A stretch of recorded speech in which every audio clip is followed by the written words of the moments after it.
everything is like, has this slow breath, like it's all alive. It's like, I want to say vibrating, but that to me is fast. It's just like this breath or pulse of something. And the grass was all moving like it was underwater, almost in unison, but there was no breeze. There was no climate in a way. And the light, like this light was like love.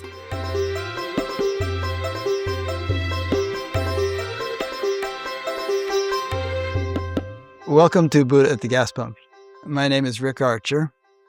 If you're not familiar with it, Buddha at the Gas Pump is an ongoing series of conversations with spiritually awakening people and about related topics. And this is our 17th season. We've done over 750 of them now. If this is new to you, you might want to check out the website where you'll find a number of interesting things. One is a categorical index that lets you search for the interviews by category, and there's an NDE category, of course.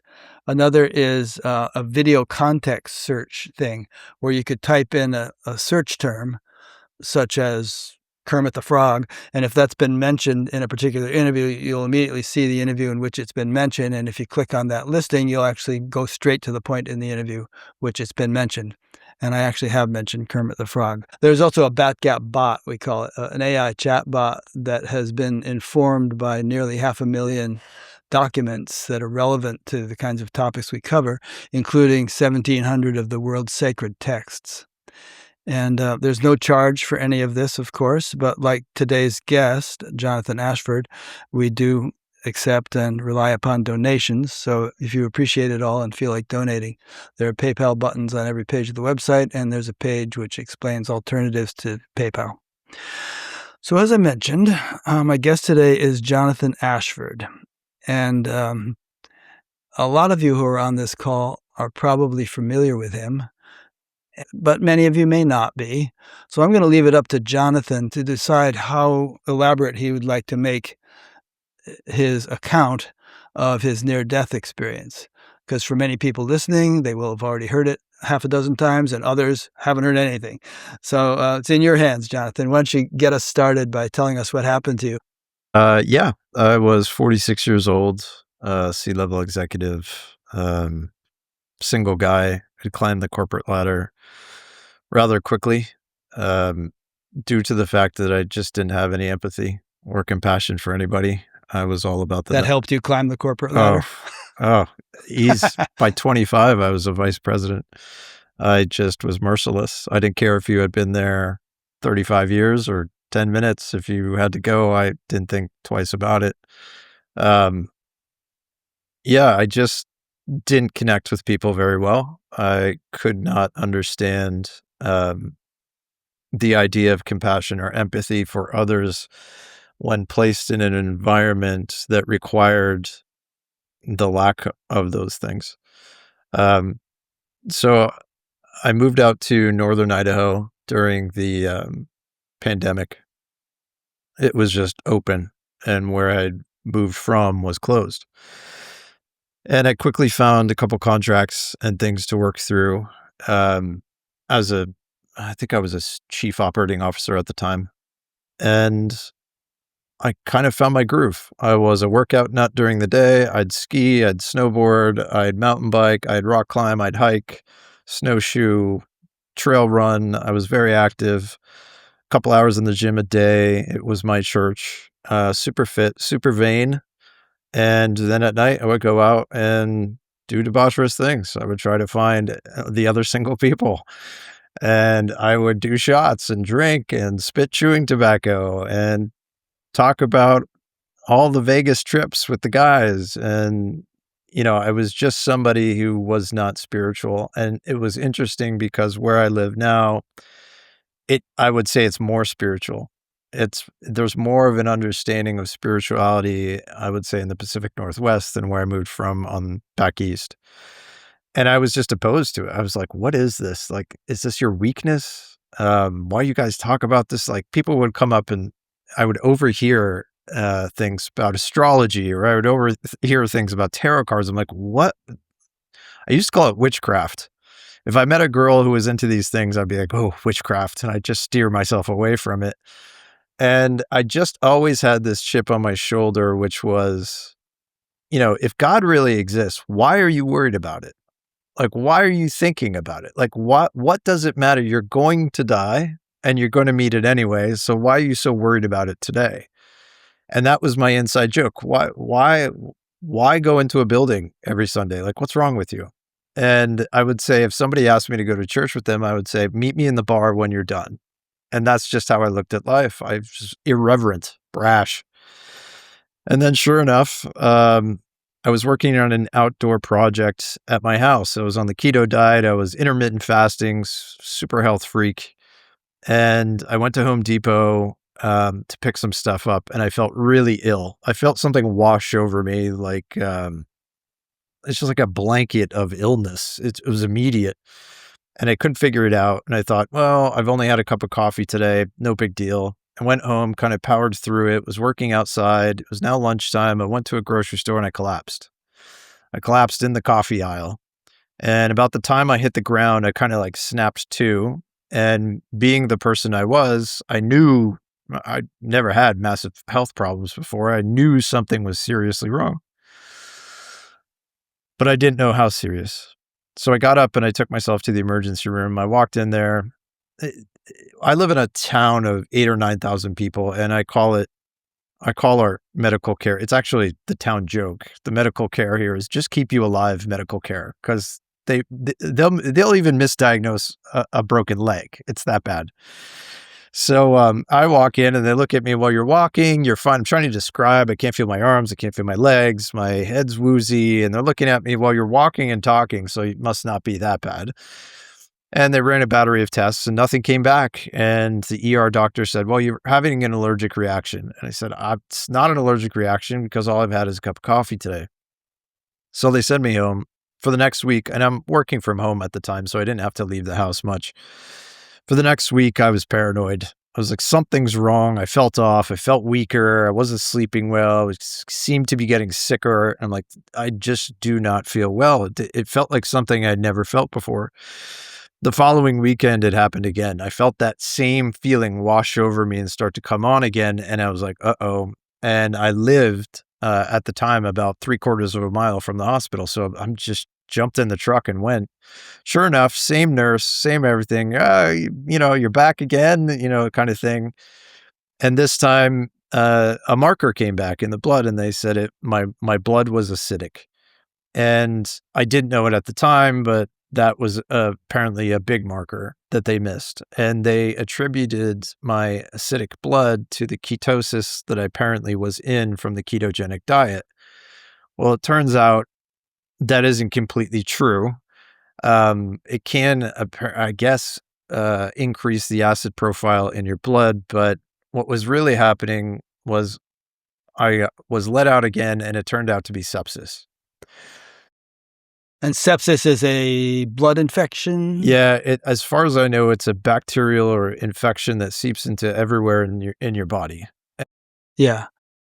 It could be in your abdominal cavity and all over the place. It can be in 3 stages. I guess I was in stage 2 at that time from collapsing.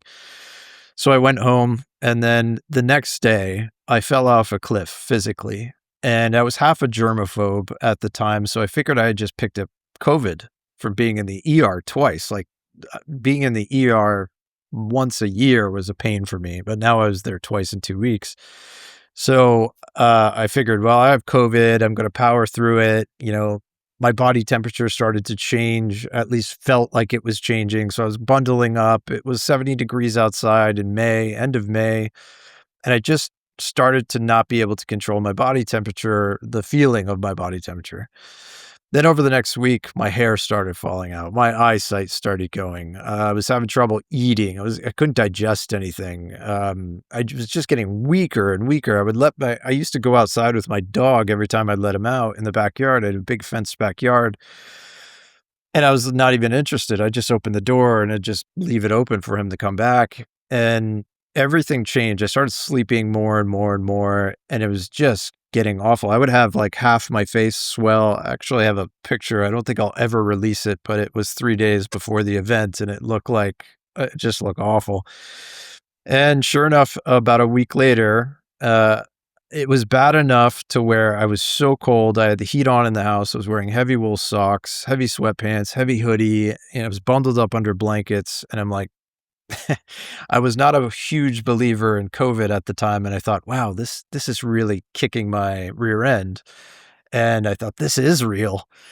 Well, what I didn't know is it wasn't COVID. And I think it was the next day, that evening around 5, I think it was like 4 or 5 at night, my entire body was yellow. I didn't even realize it. I was sitting on the couch and I had to get up and went to use the bathroom, and I looked into the mirror and I was like, whoa. And everything was yellow. Just everything, like even like under your fingernails, like every part of me was yellow. I dropped my trousers and everything was yellow. And I thought to myself, well, I don't feel worse. And the weird thing was I was so worried about collapsing because when I collapsed, I noticed my breathing changed and I was having shortness of breath. And that was my main focus. Like, I don't want to lose breath. And in this moment, being yellow, it wasn't affecting my breathing. So I just didn't really think much about it. And I went to bed and I figured if I feel worse in the morning, I'll just call ambulance, call the emergency room, get a ride, do whatever. And sure enough, that night I woke up at 4:30 in the morning and I was something else, somewhere else in a way. When I opened my eyes, at that point, I was sleeping till almost noon every day. I was so sick. So to be up at 4:30 in the morning, I was like, what the hell am I doing awake? I was looking at my cell phone like, are you kidding me?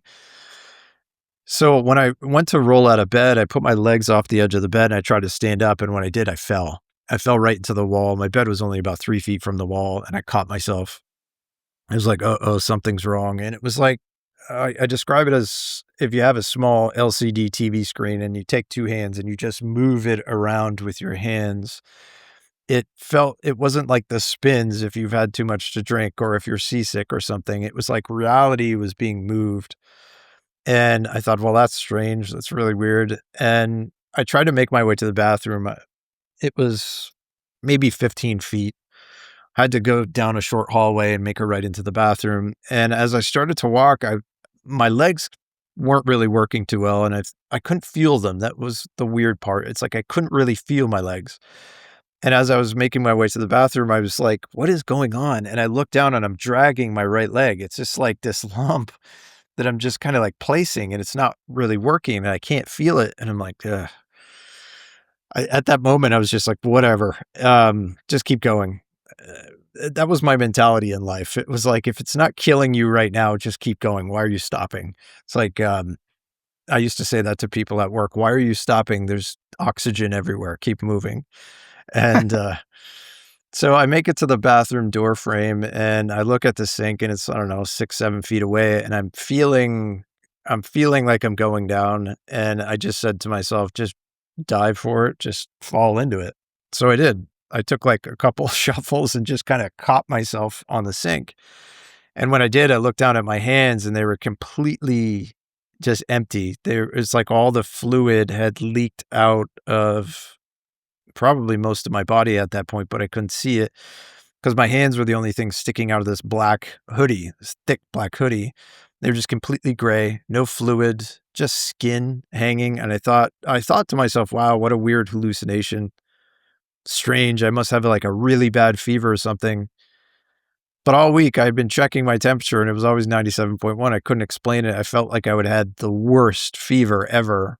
And it was 97.1. It wasn't shifting at all. My blood pressure was all over the place. I had a blood pressure machine. It was just all over. Like within 10 minutes, it was just all over. And I found that to be a side effect of sepsis. Your fluid starts leaking into your cavity, which is like your hydraulic hoses are all leaking, which makes you weak I see. and your blood pressure, it throttles. So when I looked up into the mirror, I saw my face. And when I saw my face, I realized in that moment, there was just something that clicked. My face had no fluid left in it. It was completely gray. It's like my eyeballs had sunk back into my skull. It was nasty. It was, I looked like a corpse, and I only know that because I actually was asked to dress a corpse once while I was in high school. by a neighbor who owned a funeral home. I was cutting the neighbor's lawn, and he said, "I have a really tall guy. Can you hold him while I dress him?" And I said, Wow. "Sure." And I went in there, and I'll never forget the color of that skin in that moment. But I saw that in my face, and then something happened. Something just clicked. It's like pushing a button on a microwave. There's a click. And when I felt the click, it's like I had this knowing that I'm dying. I'm about to die. Like the body just resonates with it. It's not even in your intellect. It's like the whole body just goes into this familiar feeling in a way, but you've never felt it into that moment, but you probably felt it in other ways, in other lives. And I just recognized that I'm dying. I'm about to die. I'm looking at myself in the mirror, looking at my eyes, going, "This is it." And it was like the body knew first, and then the weird thing is the mind kind of recognized the signal from the body, and the mind just let go of everything. It's like I was a power hungry guy. I was a type A. Like I would play a soccer game and dislocate both shoulders and not take a sub. I would put it back in myself. Like there was no stopping ever. And in that moment, it was all gone. That person was completely gone. And what it just allowed me to shed any clinging to life that I had. Like I'm too young, or what is happening right now? Like the intellectual questions were gone. Like my dog, the only thing in the world that I loved, I would have killed an entire village of people for that dog. And not even a thought. And it was just sliding away. And then the last thing to know is kind of like your personality. And all this happens probably within just 1 or 2 seconds. My personality was, well, this is it. And there was no part of me like, oh, darn, or wow, or why. The why was gone. And it was just it was graceful for me. It's going to sound strange, but it was beautiful in a way. It was delicate and it just flowed. And in that moment, that was it. That was the last thing I saw. It was lights out. I collapsed. I didn't even feel anything after that. It was just black. And then the first thing I experienced was this velvety blackness. Um, I was actually using that when I returned as a reason why I didn't have a near-death experience. Because I always heard like tunnel of light or something. And I was like, no, I didn't see the tunnel of light. I saw something like a tunnel of light on the way back, but I didn't see a tunnel of light going. So it turns out when I took part in my first research study, I found out that there's like a large majority of us, almost half, who see darkness, who don't necessarily see a tunnel of light. So this velvety darkness that I experienced, I felt horizontal in a way, but I felt caressed. And I like to describe it as like, You felt horizontal. What do you mean by that adjective? there was like a movement in a way. It's so strange to think about because when I feel it, it's like you're cradled in something. I felt like I was cradled, but I also felt like I was moving in a way, but there was nothing there that would give you the understanding that you're moving anywhere because there's no light, there's no distance, there's nothing that would say, oh, I just passed something or something's getting closer, but I felt carried in a way. And the only thing I can describe it as, the best description I have for it is when you're a child and you get all swaddled as a newborn and you're pressed against the chest of someone. And that kind of darkness is dark. You can't see any light. Your head's nuzzled in mom or something. You're all bundled up, but you feel cradled. You feel like you're not just floating on your own kind of thing. I didn't feel like I was floating in space or something like that. I just felt encompassed, loved, and comfortable. Yeah, there was no secure, absolutely. protected. You got it. And I don't know how long I was in that space. There's no time as I know it, no time as I felt it. And then the next thing I know, it's kind of like you wake up. I call it a long blink. If you blinked your eyes long enough and you're no longer in the room, where are you now? Like you're somewhere else. And when I woke in this place, it was a landscape. It was a glowing landscape. Someone described it once as gloaming. it looked like, the Scottish Highlands or the Irish countryside. There was this 6-inch or 8-inch grass maybe.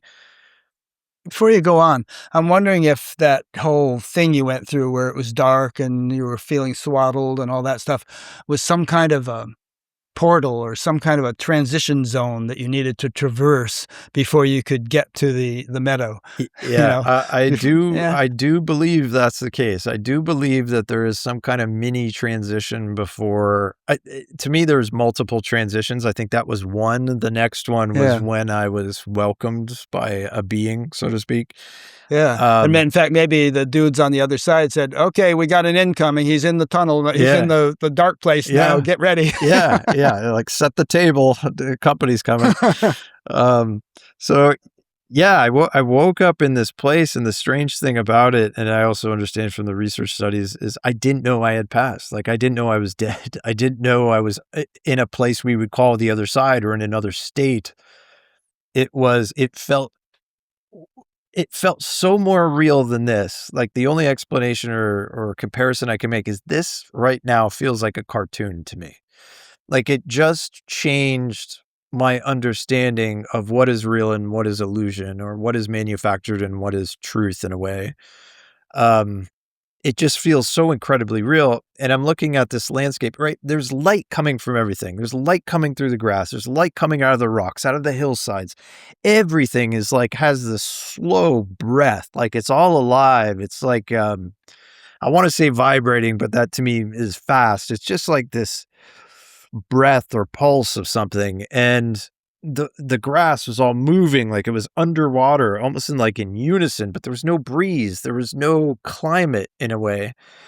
And the light, I recognized, like, you could this light was like love. It felt like love. I don't wanna like, give you the wrong idea, but it was like tentacles, and as it hit parts of you, which I know I didn't have a body, you just feel this most incredible love, this unconditionally, like, everything was there just for you. Let me interject a question here. I've heard it said, and I'd like your opinion on this, that people are when they cross over, either temporarily or perhaps permanently, they're presented with something they can relate to, you know? So, a Hindu might see Krishna, or Yeah, you were kind of a, atheistic, yeah, outdoorsy guy, so you yeah, saw a nice outdoor scene, and you're gonna tell us in a minute about the guy who looked like a hiker, or, somebody who has some completely other, a Muslim might see Allah, yeah. or whatever. Yeah, so they kinda customize it so you won't feel out of place or Correct, shocked. correct. I learned that, afterwards, about a year. I think it was a year, year and a half afterwards, that we all see what welcomes us the most. Because like, I make the joke all the time, if I had seen a church, I would have been like, "Uh-oh," Yeah, like, wrong "Uh-oh." place. Yeah. Yeah. So, it was just a loving landscape, the light, you could go into it, immediately recognize I could see 360 degrees around me, feeling was seeing, they were as one. It was like the color green that was the grass, it was, like, alive, it was everywhere, it was its own being, and I just felt called to move a little bit, and as I moved, it was like there was this fog, this boundary or border around me, and it's like I could see things on the other side of it, but I couldn't really see things. It's like if you're driving in a car and it's fog, it's like as you drive further, things start to come through the fog. You start to see them take shape. And it felt like that. It felt like I was always in the middle of it, like a video game almost. I remember playing Legend of Zelda as a kid, and it's like as you walked, there was this bubble of light around you. And yeah, as I was moving, this hill started to take form, and it was on the right-hand side, of this essence that I was. And it was weird because you feel like you're walking, but you're not. It's like you recognize there's no weight. Like, it was weightless and weight at the same time. It was very bizarre. I can't replicate the feeling. I've tried. It's interesting, but so as this hillside came about, I saw a rock, like a huge gray rock, start jutting out of the side of it, and right there, kind of like 10 feet up, I would say at the 1 o'clock or 2 o'clock position, was just a dude, a guy, a hiker, just sitting on the edge of a rock. He had his hands crossed and his elbows on his knees, and he's dangling his legs. It was like he was looking out at this beautiful landscape, just admiring it, like he had taken a break. And my attention is on this being, and as he turned his head to me and he just he just made eye contact, but I didn't have eyes. It's like you get this immediate welcome, this knowing. It's like, I knew in that moment. I'd been told this being says, "You're dead. You're on the other side." It's my translation of something telepathic, but, you know, I'm like in an in-between stage, he described, kind of the welcome, there's nothing to fear, it's unconditional love. It's just like all of these things just get placed in you immediately, like a snap of a finger. And there's no part of you, I like to say, there's just no part of you that makes the trip that's like, "Oh, really? Like, wow." Right? There's no humanness that goes, are you sure?" Like, it's that shed, that ego piece gets left behind. That part of you does die. So he made his way down off the rock, and then as he was moving towards me, I recognized that he is not human in a way. He started to shimmer in a way, and you could see through parts of him at times. And he came right up to me, stood right next to me, and he could feel me asking without verbalizing it in any way, "Who are you?" It was like seeing your long lost friend that you can't recognize and having the amnesia and going, "I know you, but how do I know you?" And it's the weirdest feeling because you're like, it's a good feeling. It's not like, "Oh, I'm so upset I don't recognize you." And he felt that. And he started to shift from his chest up to his head and flip through different existences. All these different people, like a deck of cards, just boom, boom, boom. And you were seeing that in his form. Yeah, I'm seeing him, the hiker, from the chest down, still in the hiking clothes. Becoming different people from Yep, the chest up. but from the chest up, he'd turn into a woman and then a man, and I recognized all these people, and it was the same feeling. I recognized them. I don't know how I recognize them, but I know them as well. And until he landed on me, the person who had just passed. So I'm looking at myself as this being, and I'm making eye contact with this being. And then he actually didn't stay on that very long. He just kind of showed me and then zip. And after he turned back into the full hiker, he said, "I am you and you are me." And when he said that, like the whole place shook. It's like all things everywhere just was like, boom. Every time you say that, I'm reminded of "I Am the Walrus" by the Beatles. Yeah. Yeah. That's good. But so let me ask you. So this guy, do you have the feeling like he was your higher self? Because some people say that we have this higher self, and most of us actually does not even live on this plane. That we're just a portion of us here, and the rest of us is there. And therefore, he was showing you all the past lives that he, as the higher self, had gone through, and you just having been the most recent one, or some other interpretation. Yeah, I have a different interpretation because I was shown over there in the second part of the experience, that you can access your higher self. It was something else. It was a God being, was not me, was not my higher self. Some celestial being, Yeah. some cosmic being. I use the name Jesus or Yeshua, but I also know that this thing is beyond, thing is probably not the right word, but it is beyond, man-made identification. Like, we have names for these things and words for them, but I will tell you, meeting them, it doesn't cut it. And the incredible unconditional love I felt from this being was beyond his name, right? Like, we have an identity and we shoebox people. We're like, okay, he's this. You put all the stuff in and you're like, okay, there's my Yeshua box and put that over there. And there's my Krishna box and I will just tell you that whatever boxes we have, you can get rid of because it's far beyond any box. And you would say, and I don't use the name often, and people get they get PO'd about it. And the reason I don't know the name is because your identification of what it is here is through something that's only a partial truth. It's much bigger than everything ever written here. What you will read here is the smallest fraction of it. And I replaced that name with love because that's what it is. It's an unconditional love, that can peel paint off of a wall.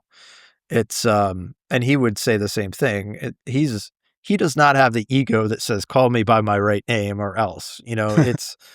There is no ego in that state. So he directed my life review, and it just started. There was no warning. It kind of after his message of I am you and you are me, it just started. And I will just say that my life review was spicy. I wasn't the best guy. I did have experiences in life review that I would say are beautiful and loving and showed me when I was love. But a lot of it was how I dealt with people. A lot of it was understanding I was just walking around in denial of what I was, what you are, what everybody is, denying my connection to others. I was an elitist, right? If you weren't close to the top like me, why would I even talk to you? You're not worth my time. And during that life review, were you feeling remorseful or guilt, embarrassed or, going through all kinds of emotional conniptions because of the influence you'd had on people? No, you know what it was? It's worse than that. I didn't have regret or I didn't have the emotional side. When you're there with this being and you're feeling the love that comes from this being and you're witnessing yourself play out something and you're either in your body or in somebody else's receiving kind of the garbage you're spitting at somebody, you recognize that you're letting this being down. And that's the worst feeling. It's not like, well, I really regret like treating this person poorly. That's very human calculation. There is some of that in a way, but what really hurts is when you understand that that being is also that person that you had spit that at, right? I am you, you are me. It is everything. We are it. When you realize what you're doing to somebody else, you're doing to it, then that's the worst feeling. Yeah, remember Jesus, you probably don't remember this because you didn't go to church, but Jesus said, whatsoever you do unto the least of these, you do unto me. There you go. There you go. Perfect. And I would say that's the feeling that is the worst because you recognize how much love you're receiving from this being, like unconditional love, even doing the worst thing I had ever done in my lifetime, all the worst things, unconditionally loved, not even a flinch. And it's like your best friend, your brother, your buddy, your maker, your all kinds of things, right? Wrapped up into one ball. And you're like, I let you down. I let you down. And that is the worst feeling that I can put. It's like, I tell everybody, if you do one thing here, recognize how you treat people because you don't want to feel that. You just don't. It's not fun. It's not fun at all. And it's not about like how many F-bombs I dropped or how much porn I watched or like those are human things. But it's about our connection to each other. It's about understanding how connected we are to each other. It's about understanding we are love itself in a way. And I would say that was the biggest takeaway for me in my experience. I can't speak for anybody else's, but that was rough. I've heard you say that we're not judged, but it sounds here like you were judging yourself at that point. Correct. This being wasn't like, giving you a hard time, but it's like, okay, let me just play this movie for you and see how you feel. Yeah, it's like in that space, the human filter is removed. Sometimes I say, we have excuses here why we act a certain way. Like I could have taken everything in my life review and said, from the age of 21 to 46, everything that I did bad was because I was stressed because I was working a lot of hours, right? That's an excuse. There's no excuse there. It doesn't exist. There's no like you're too tired, you were tired and you yelled at your kid, right? We're going to do these things because we're here to experience. However, if you're awake to that fact that this is an experience, you won't have the excuse of why you do certain things. And that was the eye-opening piece for me. There was no judgment from that being whatsoever. And I'd done some really crazy, nasty things. You just weren't awake. Yeah. Remember what Jesus said on the cross. He said, forgive them, Father. They know not what they do. Absolutely. Absolutely. And it's weird. It's like you feel like a child there. Like we live at a complete adult life. We think we know what's up. you die and you have an experience. You're like, oh, I was the kid in the corner of kindergarten just eating crayons. I thought I knew what I was doing. It's like you just have this difference of feeling between you and what it really is. And you just realize we're all children here, just feeling our way through it. We're all in this stage of trying to remember what this is about. And how could a God being in a sense look at you and go, well, when you were 16, you did this and I'm going to punish you for it. There's no punishment in a sense. So it's beautiful. It was a little rough. I mean, to feel that feeling through the experiences of others and things that I had done wasn't great. But you leave it. Like, I remember when it ended and it was just like, it happened it felt like it was instantaneously and 100 years long. It was the weirdest thing. It was both at once. And I can't explain that in human terms. But I remember when it ended and just turning and looking at this being, and it was just like radiating love. Just like, now and I love you incredibly because you know what it is now. And I just remember that feeling was so overwhelming. It just changed me on the spot. It just made me realize what connection meant. Like, everybody here on this planet. You don't realize everybody here on this planet, but you do. We're connected to people.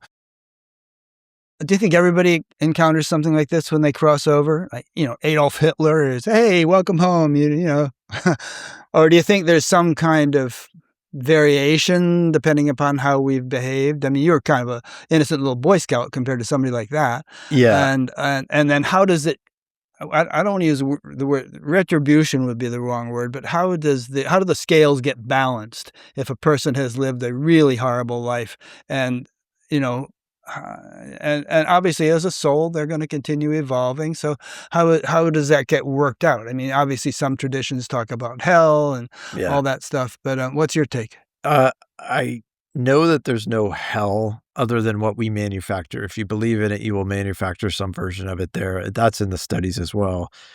But for someone of that cloth, there are two parts to that. The first part is how much of that was his own free will and how much of that was he supposed to do. The hard part to understand is our lives are actually really planned. We don't have as much agency as we would like to believe. And everything here serves as contrast for somebody else to have the opportunity to be a loving person, right? If everybody here was perfect, no one would have the opportunity to love anybody because you'd be like, everything's perfect. We just walk around in love. But when people are hurting or people are suffering or you see injustice in the world, that is your opportunity to choose love. Oftentimes we don't, we choose action. But in this case, I would say, from what I felt in my life review, that person, let's say it was all free will. Yeah, their life review is going to be a bear. It might be eternity in that review, right? There's no time there, but there are parts of it that felt eternal for sure. And it's like, how long was I feeling that disappointment of letting this being down? Was that a second? Was that a minute? Was that 100 years? Was that eternity itself? The feelings are so strong and you don't have anything to judge them or filter them in any way. I have no idea how long it is, but let's say he did commit all those things out of his own free will. Oof. Yeah. Oh, wow. What he's going to feel? Yeah, might be an eternity. Will he come back? Yeah, certainly. He'll have to.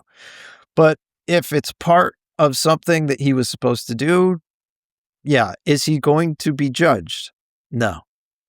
Yeah, that's a tough one for people to swallow. And we could spend an hour talking about it. If Hitler was supposed to do that, and then if all of his victims were supposed to experience that, there's a whole metaphysical can of worms that would have to be sorted through to come to terms with it. So eternal. Well, in the interest of time, we'll probably have to keep going. Okay. So after the life review, I just felt the connection to all things. It just changed me. I realized, I always felt alone. I always felt singled out. I felt like a lone wolf kind of guy. And I had the group of wolves that I hung out with, other animals like myself. And I just then realized we're so much more connected than you could possibly imagine, deeper than any familial tie. And then I was given a choice in that moment, that second. that being still on my right side telepathically said, I'm going to offer you the decision. I'm translating it, but you could stay here with me or you can go back and help others. And the weirdest thing is I know that it has a sense of humor because there's no way in that moment I would have chose to stay there. Like no matter how much love that you feel there, you also feel unconditional love when I was shown the good times.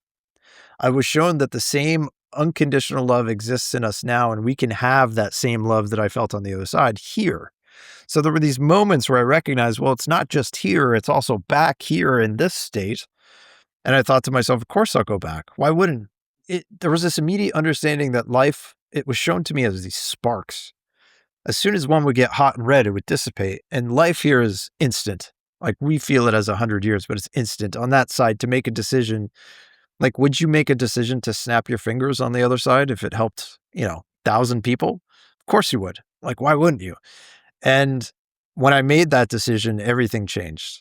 When I telepathically agreed to come back to help, it was like, of course I would. It was just a strange feeling. Like, how could you ask me to stay when you now know that I know my connection to all others? And when I did, everything changed. As you said earlier, we're all welcomed by something. I realized the whole landscape was just created, manufactured just for me to experience, just for a warm hug. It was like this embrace.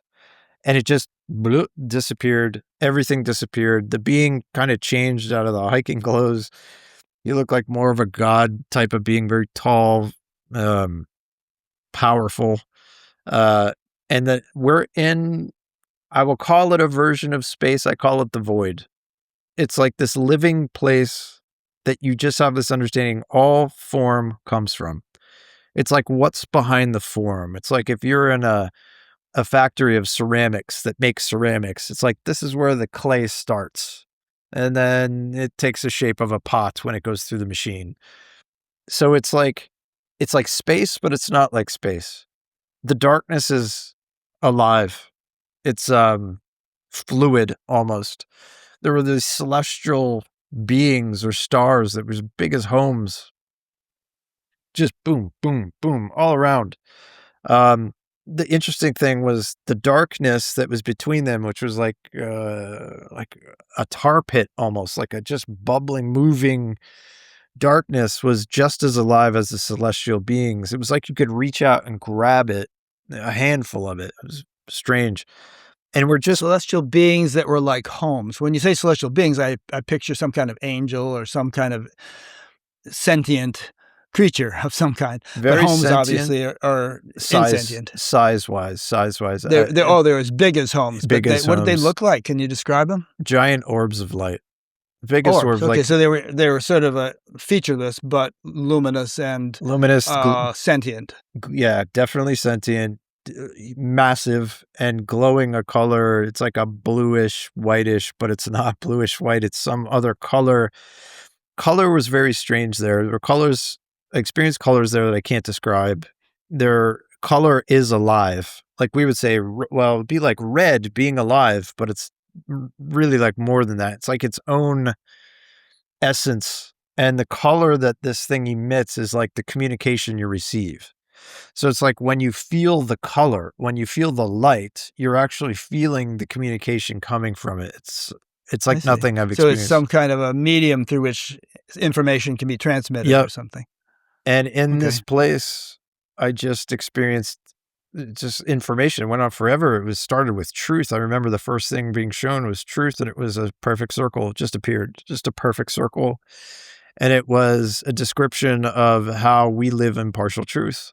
And it was showing me full truth, which means every possibility all at once exists on that circle at all times, all versions of you, which means it's infinite. And it also means because it's all possibilities, it means all good and all bad, right? It's interesting that this started just after you agreed to come back, because it was like, okay, he's agreed to come back. Let's give him the download. Yeah. And then all this started. It's very strange to me because when I play it back in my head, like chronologically, it's kind of like, it's very strange. The other thing that I found very strange was they could have snapped their fingers and I could have just had it. Yeah, but maybe it takes a while to kind of download, just like you download a file off the internet or something. If Yeah, it's that's 10 possible. megabytes, it might take a little while. I know there were things when I started giving talks, there were connections that I made realizing that the way it was shown to me on the other side was the way I could present it to others. I used to use a whiteboard and I used Mhm. to draw the shapes and I used to draw the things that I experienced. And I found myself creating the same things from there and realizing, okay, that's why you showed it to me that way. So I can show it this way to others. Yeah, And interesting. it was just props. The props would appear like voids and screens and things that look like openings to infinity and golden letters and things would shoot. And it was all about perception and time and love. And it just went on forever. Like it's interesting. Like I come back with it and I have it all and I just call myself a search engine. Like you ask a particular question, I know the answer is in there, but it's not here. I don't have to think Yeah, about the answer. It's like comes from here. yeah. And And you probably start answering questions before you even know what you're gonna say, and it comes out as you're saying it, right? it comes out before I know. In fact, that happens very often when I give interviews. I I have to go back. I have to go back because I oftentimes, or even talks, people ask me, "Oh, that was that one thing you said in that last talk," and I'm like, I got to What go did I back and say? look. I started recording them just because of that, and they were like, "They're not my words." So Interesting. yeah, it stopped when in this void there was this one celestial light or sun that was different from all the other beings. And it was like they dropped back in a way, and this light just grew and grew and grew and grew, and it was just getting bigger. It was swallowing everything.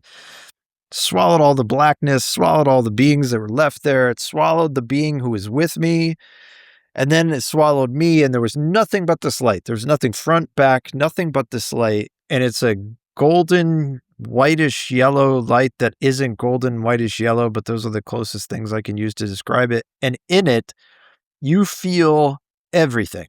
And when I say everything, I mean you can feel every hair on everybody's head. You can feel every blade of grass, every bird, every molecule of anything here. You feel all, and you realize that when you feel it, it's all for you. All of it. Everything that's been created is just for you and your experience. And it's an unconditional love that even I can't quite describe, because when you look at the world and you look at, wow, there must be a billion leaves on that tree out there, to know that every leaf on there is for you to look at as part of your experience, you will know that that tree is made out of love just for you. Every car going by, you look at cars all day and you're like, it's just a car. But when you realize that you viewing the car as part of your experience is the reason the car exists, then you start to plug into something greater. Everything here exists for our experience. Well, could the person in the car say, "Okay, that guy on the sidewalk who's looking at me, he exists for me. The Correct. reason he exists is for me." So in other Correct. words, this what you're saying here could be applied to all 8 billion of us. Yeah. It was shown to me as a giant sandcastle. It was one of the things that showed up. It was a sandcastle like 100 miles high. And I was being shown the bottom, like kind of where the sandcastle rests on the beach. So you're looking in this massive thing. And I was shown that each one of us is a grain of sand. We're just a grain of sand in the castle. But if one grain was removed, the whole thing falls. That's how important everybody's life here is to each other. Yeah. "No man is an island apart from the main. Ask not for whom the bell tolls, it tolls for thee." There you go. Yeah. John It, Donne, yeah. but it's interesting, like you remove the grain from the bottom and the top is affected. And you would say, well, Mhm. the top of the sandcastle doesn't know the bottom. And I will argue you absolutely do, because together you are the sandcastle. Yeah. So we have this sense of individuality, the ego, which allows us to believe, well, this is my life and this is the way I'm doing it and this is me. But then in that place, you understand, well, yes and no. You're experiencing it through an individual experience, but for the connection of all others. your experience, your existence, it's shown to me, like, everybody asks me, "What's my purpose?" And I laugh. I'm like, "Take your next breath, please." Like, Yeah. start there. And it's like we're so important to each other's experience here because it is the very thing that allows us to remember more. Because without each other, we couldn't. We couldn't have, the neighbor who hates my guts, which is the opportunity for me to love them, right? We wouldn't have the back and forth, the contrast. So, yeah, in that place, in that, I call it the embrace of God, in that light. It's just, I can't explain it well enough. And anything I do is not even close. Is that why we come to Earth? Somebody sent in a question of like, why do we have to come down here and experience all this junk, when there's this lovely realm that Yeah.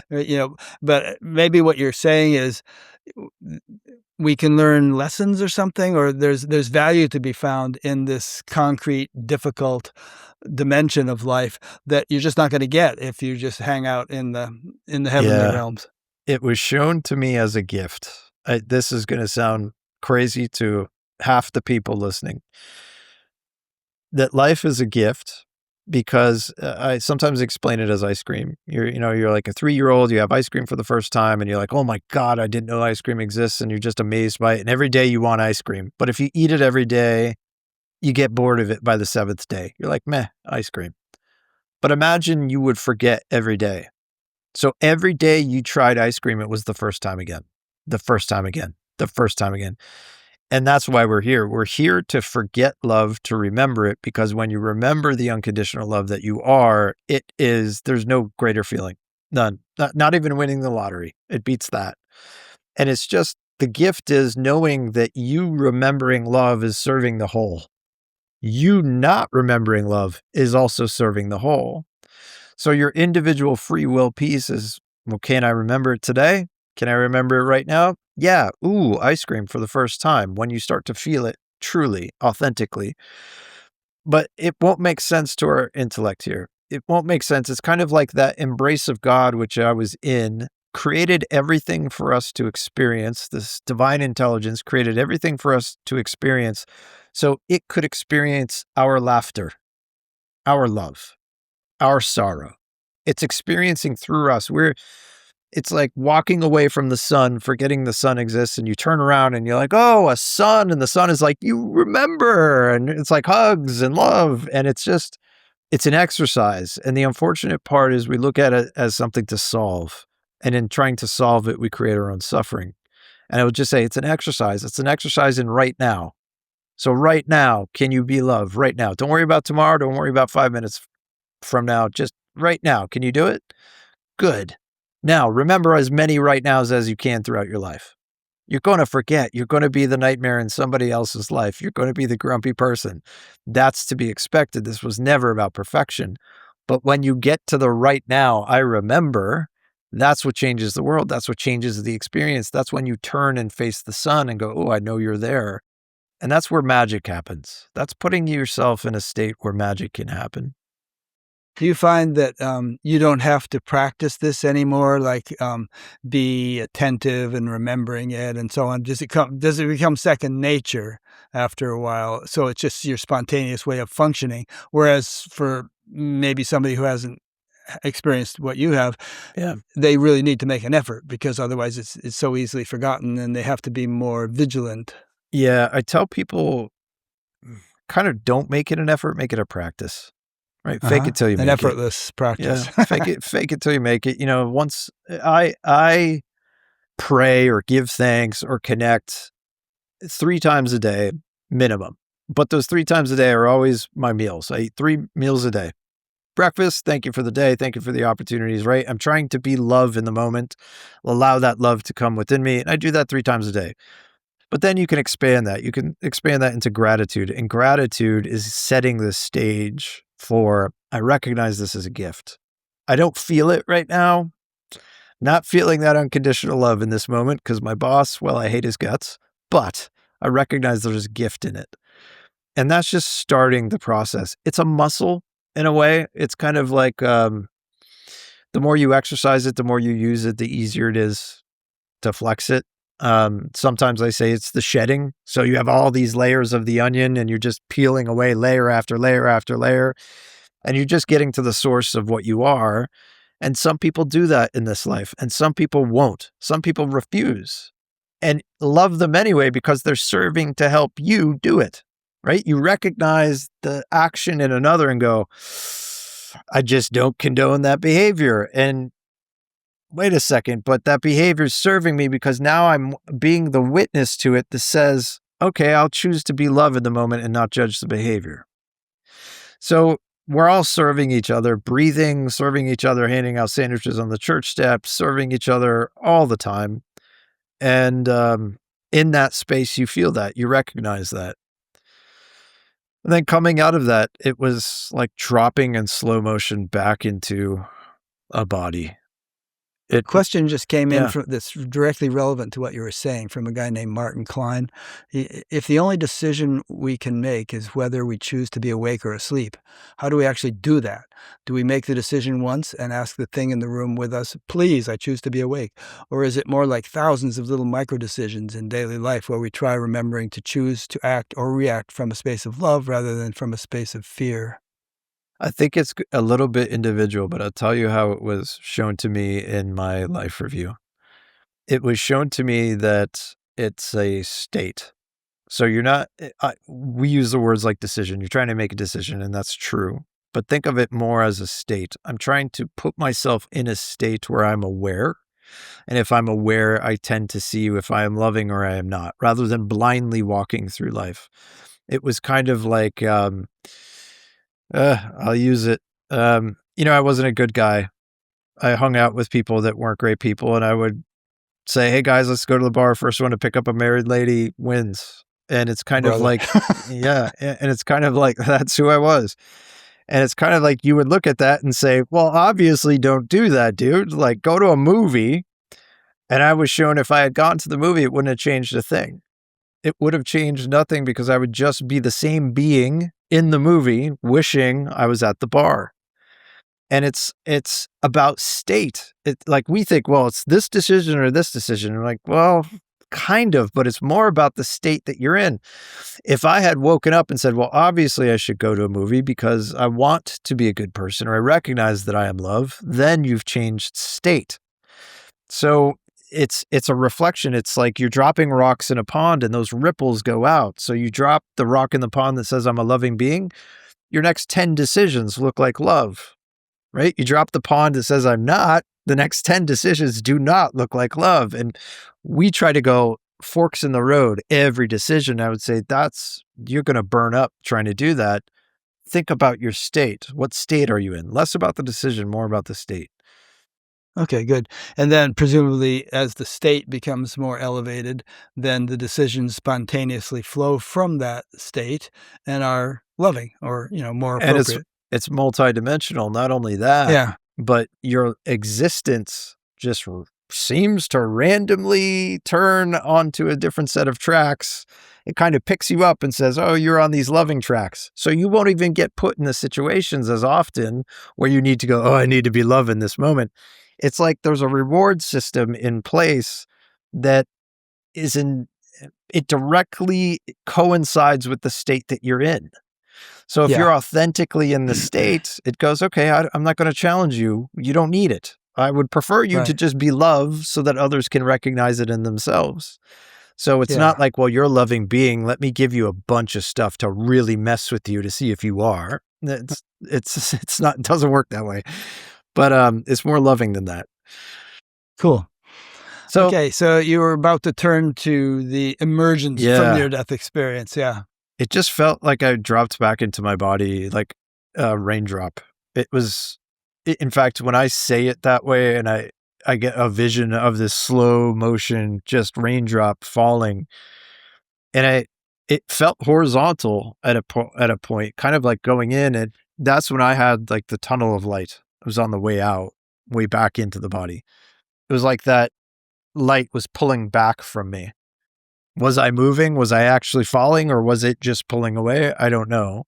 But it felt like I was slowly, like a feather, if it just floated down. Not that it was swinging, but it just gently slow motion just placed back in the body, which was very, very strange. It was like there was it's almost like you could say there's a point or a platform or a level or something that you come through, and when you get on it, get through it, it's like you feel material again. You feel the heavy, like you feel oxygen. It'd be like coming from space into oxygen, right? There's a point where it's just there.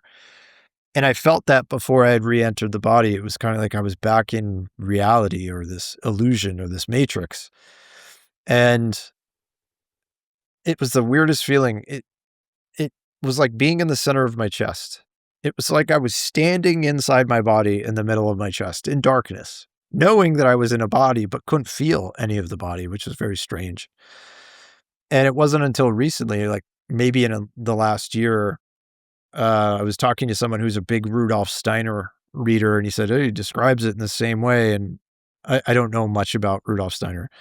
And I expanded. I felt like I was expanding into the torso. I felt like I was just slowly growing, kind of like that light grew that embraced me. Like a slow 1,000, 2 1,000, through just very delicately expanding. And that's when I felt things that I don't think anybody should feel. I felt like the heart struggle to take a first beat, and it was like a half beat first. It was the strangest feeling in the world. Don't recommend it at all. I felt the first beat. I felt it like cramp, like it was cramped and it didn't want to beat. It like struggled. I recognized that I could feel my lungs on my back. When I woke up, I didn't even know I was on my back, but I was looking at the ceiling. I felt my lungs inflate slowly without ever taking my first breath. I felt fluid start on my left side after my heart started beating. I felt fluid move down my left arm first. And it had a weird, like, texture to it almost, like a sound too. It was very strange. And then about that time, I took my first breath. All this time I was expanding into the body. It wasn't until I took my first breath. It was like sand filling a shoebox. It's just slowly filling the shoebox. And I'm expanding into this body. And when I expanded up to the head, I took my first breath and it was a gasp, huge gasp, like somebody drowning. Yeah, I don't recommend that either. It was excruciating in a way. And I just laid there. I was just trying to catch my breath. I was just trying to breathe. I was just sucking in wind like a Hoover vacuum. And I looked up at the ceiling. I opened my eyes. I'm looking at the ceiling, and then the confusion started. Like, what happened? And then I went to reach for my phone, and I kind of looked to my right, and it had fallen out of the hoodie pocket. It was laying face down on the bathroom floor, and I picked it up, and I was so weak. Even picking up the phone was a struggle. And I just kind of looked at it, clicked the button, and it said 4:30 or 7:30. 7:30. 7:30 in the morning. Light was now coming through the bathroom window. And it was like, what happened? Like, I felt different. I felt empty in a weird way. I felt the mind was empty in a weird way. And I'm just trying to figure out what's going on. And then I tried to get off the floor and I couldn't move. Like my left leg was kind of under my right leg. It was like I twisted and just kind of fell. And I tried to move my left leg out from under my right leg and it wouldn't move. And I just kind of sat up a little bit. And I'm reaching for the sink. And when I reached for the sink and I grabbed it, the thermometer slid off, this digital thermometer. And I know nothing is random. Nothing here is random. I was shown that, not even the piece of dust that's flying by your face right now. Nothing. So I stuck it in my mouth and it came back 94.0. And I know that's emergency hypothermia because I grew up as a hunter. I'm like, you're in deep, deep trouble if you see that. And I looked at it and I said, that was my response. And I put it down on the floor and I laid there for a minute. Nothing. It was like no thought. It was very strange, very empty. Caught my breath, then sat up again, tried to get off the floor. And this time used the sink, helped me more to get up. I stood up. And when I stood up, there's the mirror right there. and I'm looking into the mirror, and I'm looking at the same spot that 3 hours earlier I had gone out. And I'm looking in the same eyes, and the eyes are forward, the face is filled in, I've got a little bit of color in my cheeks, and I stared at myself. I just stared at myself, like, what's going on? And I didn't know what to do in that moment. It seemed like forever. I don't know how long I was staring at myself. But I turned to walk out of the bathroom, and I noticed, well, my leg was working again. My right leg, I was no longer dragging it, and I could feel my legs, I could feel my arms, and I'm like, I still felt awful, but I could move. And then I walked into the bedroom to see what my dog was doing. I figured he would have got off the bed if I was laying there on the floor for 3 hours. He never got off the bed, the lazy lump.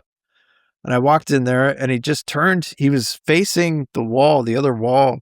And when he heard me walk into the bedroom, he looked over his body at me, and he gave me the most eerie look, like he didn't recognize me.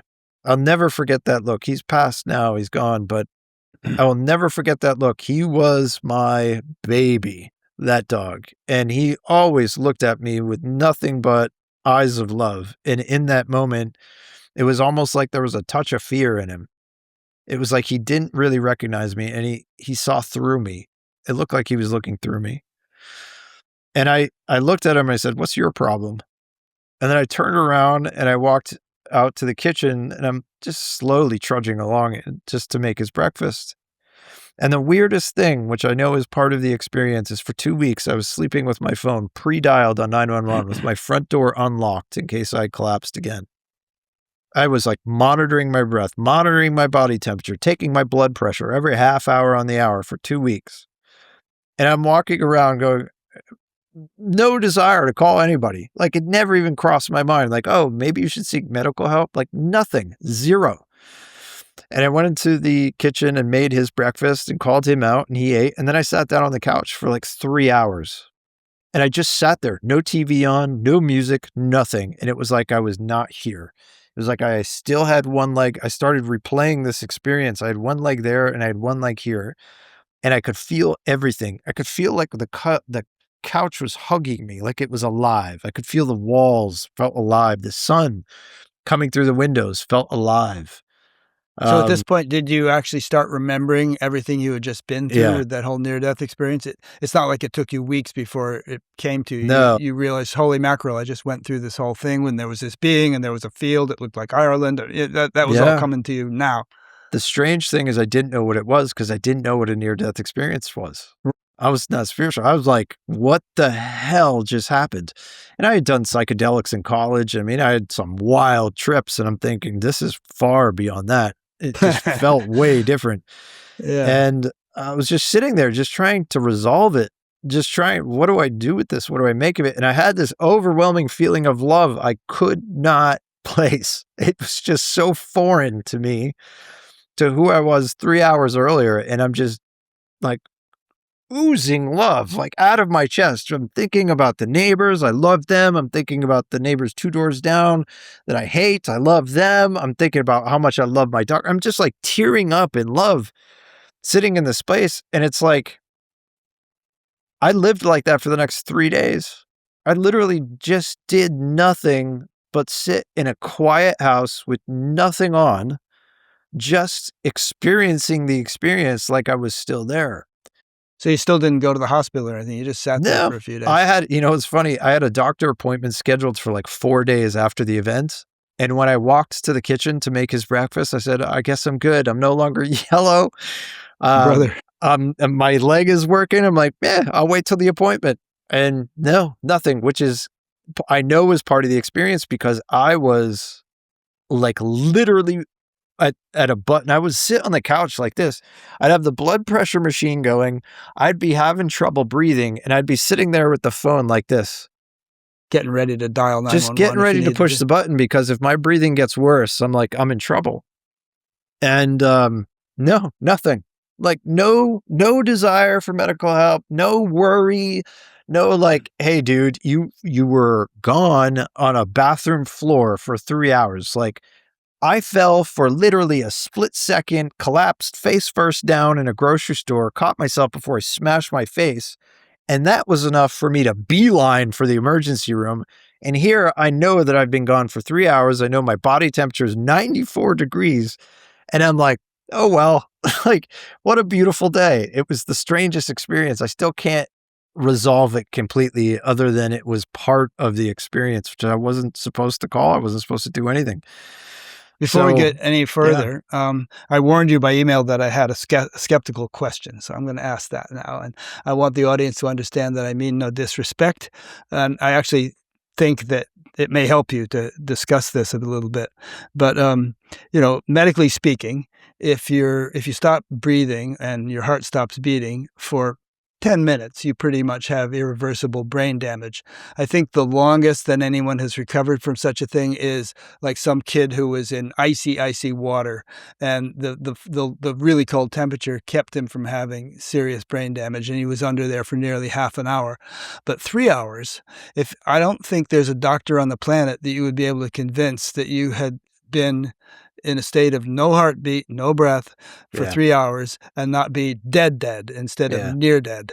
And I'll just say one or two more little things here. You were completely unaware of your body during this whole 3 hours. And when you began to be aware of your body, you had the subjective experience that your heart was now starting after having not beaten, but you don't know for sure if it had beaten for 3 hours. And you were starting to breathe, but you don't know for sure if you weren't breathing during those 3 hours. It just seemed like they were starting up again. But it could be that they had been going, maybe in a awkward sort of jerky way, but they got to have been going, or you wouldn't be having this conversation with me. Yeah, from a medical standpoint, it makes zero sense. None. Yeah. And there are two others that have me beat, one at 5.5 hours and one at 16. And I think the interesting part is not how long people were gone. I think it's more along the lines of what people came back with. Like I could care less if people think I had an experience or not. If I know you had the experience, I'm just I'm just skeptical of this no heartbeat for 3 hours thing. And I wonder if you've ever discussed this with somebody like Jeffrey Long or Sam Parnia or Pim Van Lommel, these doctors that are into near-death experiences, and what they would say if you did. I believe those two others are part of Jeff's experience or a research study, which I am also a part of. I'm also a part of his. But, the interesting thing is when science is starting to catch up just now, recently in the past year, they've come out with what they call the third state, right? Science has always known two states, life and death. You're either alive or you're dead. And there's a third state that they've come out with recently, which they're saying they've discovered is a state between life and death, where something is clinically dead, but also still has life function. So they're recognizing now that there are more states than medical science books currently have in them. The other thing I find really interesting now that science is starting to catch up is when they break it down beyond quantum level, they find that everything is light, that nothing is actually material. Everything here is light, probably that same light that I experienced on the other side. So if we're not even physical, if we're not even material itself and we're just light, what's time? Right? So it's like on the other side, I did not feel time. I did not experience time. I didn't even experience distance. But everything we have here is, well, according to time. Well, what's time? Right? So, yeah, I understand. According to any medical literature that you will read, absolutely makes no sense. And I will argue that I have all the brain damage. Because when I tell you what happened after this, you will say, yeah, you definitely are brain dead. But yeah, it doesn't make sense. You're brain dead. I mean, you wouldn't be able to talk. Obviously, you'd be dead. Yeah, it doesn't make any sense whatsoever. And you know what else? There are many things about it that don't make any sense to me. One is, it's like, why do I remember all the information? The average time according to the studies, I've done 4 research studies now. According to all of them, the average time for a near-death experiencer to remember the experience is 7 to 10 years. Mine was hours, right? All of them. I don't know. I've interviewed, Anita Moorjani and Eben Alexander and people like that. I don't think it took them that long to remember it all. They pretty much the realize. I'm not saying there maybe aren't. the average. Yeah, Okay. I'm not saying that there aren't many out there, but the average is 7 to 10 years, and then to remember all of it, which is also, not normal. But, no, none of it makes sense. Absolutely none of it. I would agree. None of it. None of it will make medical sense. None of the information I have will make sense to people who are in the academic community. I've spoken with many researchers, doctors, psychologists, all kinds of people, and there are two groups. One where it makes sense in a way, in a spiritual way, and others who are like, "Nope, I don't believe any part of it," and that's okay. That's part of this existence. That's part of this experience. Yeah. I don't seek any validation. I'm not here for anything. I don't want anything from anybody, not even money. I don't. Um, the Okay, well, I interesting won't belabor it. There's so many things we can talk about, and obviously, I believe everything about your spiritual experience, this other side experience. I'm just a little, maybe I'm a little stuck in the current medical paradigm in terms of heartbeat stopping for 3 hours. But there's so many things I want to talk to you about. But before I start asking more questions, is there something on your mind that you want to keep going with before I start jumping around with different questions? No, let's jump in. I'll just say that from that point, I was completely different. The cord was cut. That person who I was before did not return. Not Yeah. even close. I'll let you elaborate on that because you haven't had a chance to say it, but your entire lifestyle changed right Yeah. away. Yeah. I'll give you an example. The last social event, it's really interesting. I can't, I'm missing memories from the previous life up to that point.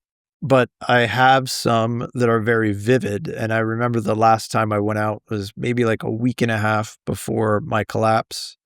I met a bunch of guys in a bar, doing my thing, drinking beers. I'd done a 3-hour workout. I felt good. I'm like, yeah, let's go out, guys.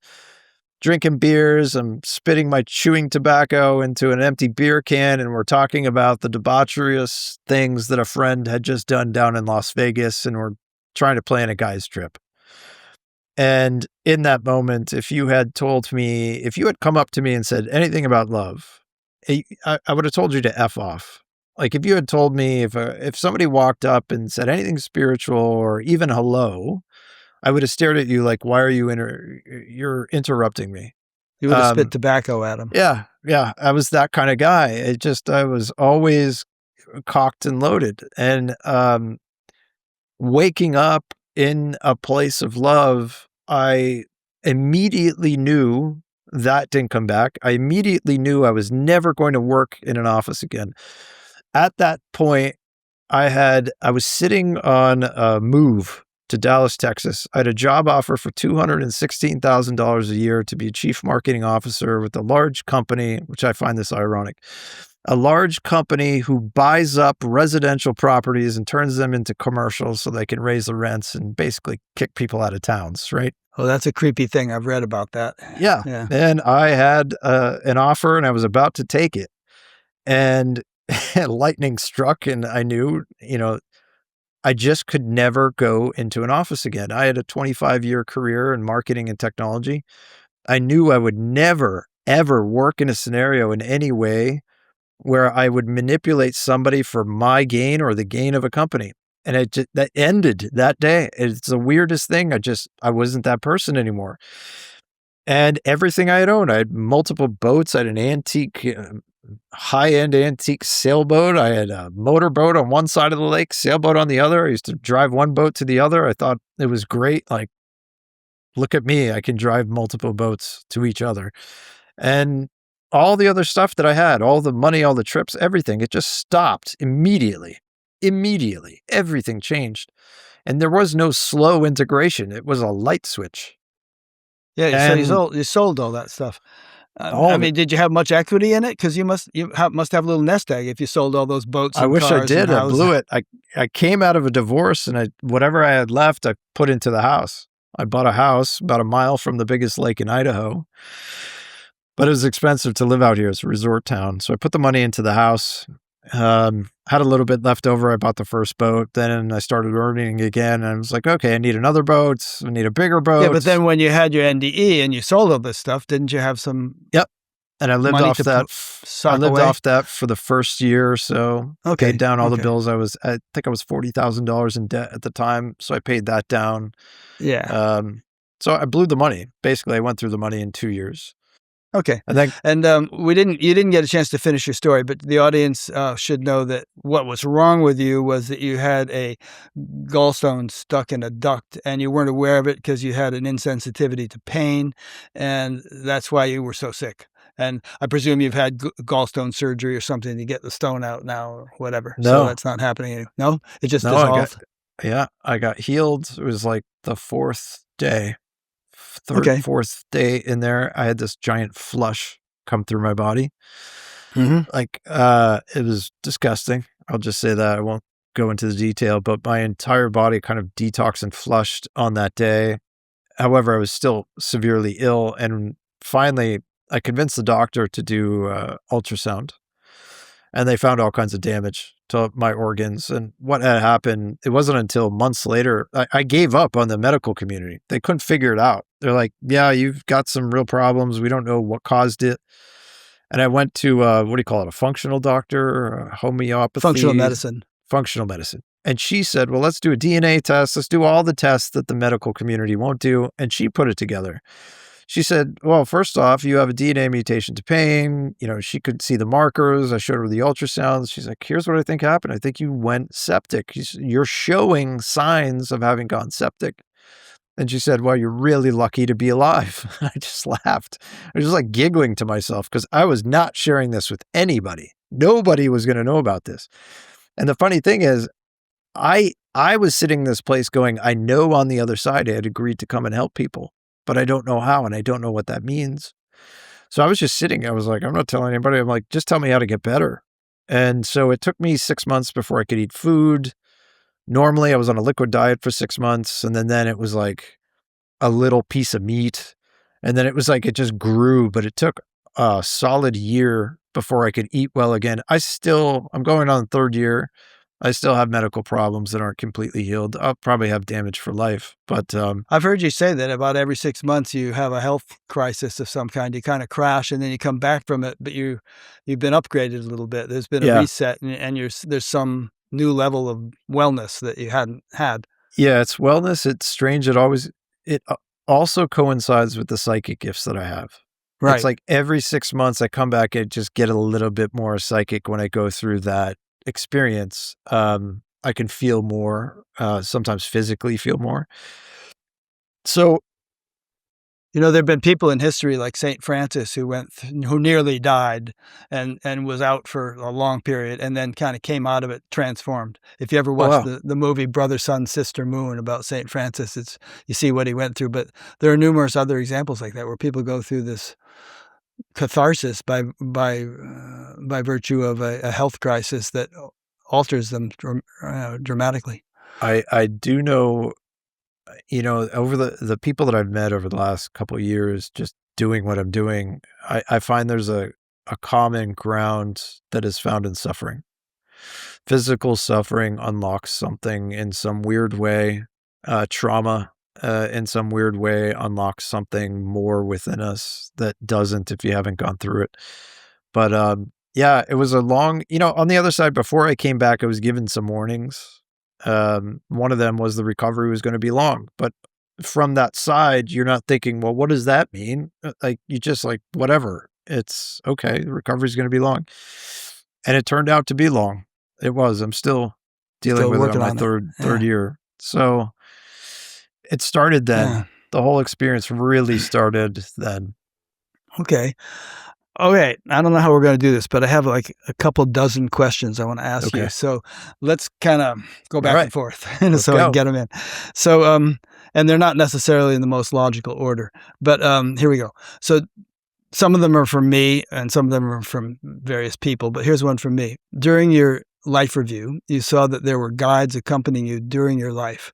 I've known people who say that there are guides accompanying all of us all the time, and some of these people I've known and have talked to claim to see them quite clearly. Do you agree with those people? And do you see guides or celestial beings as you function now as a back to earth, a human being? Mhm. Yeah, it's a yes and no because we influence what we see in a way.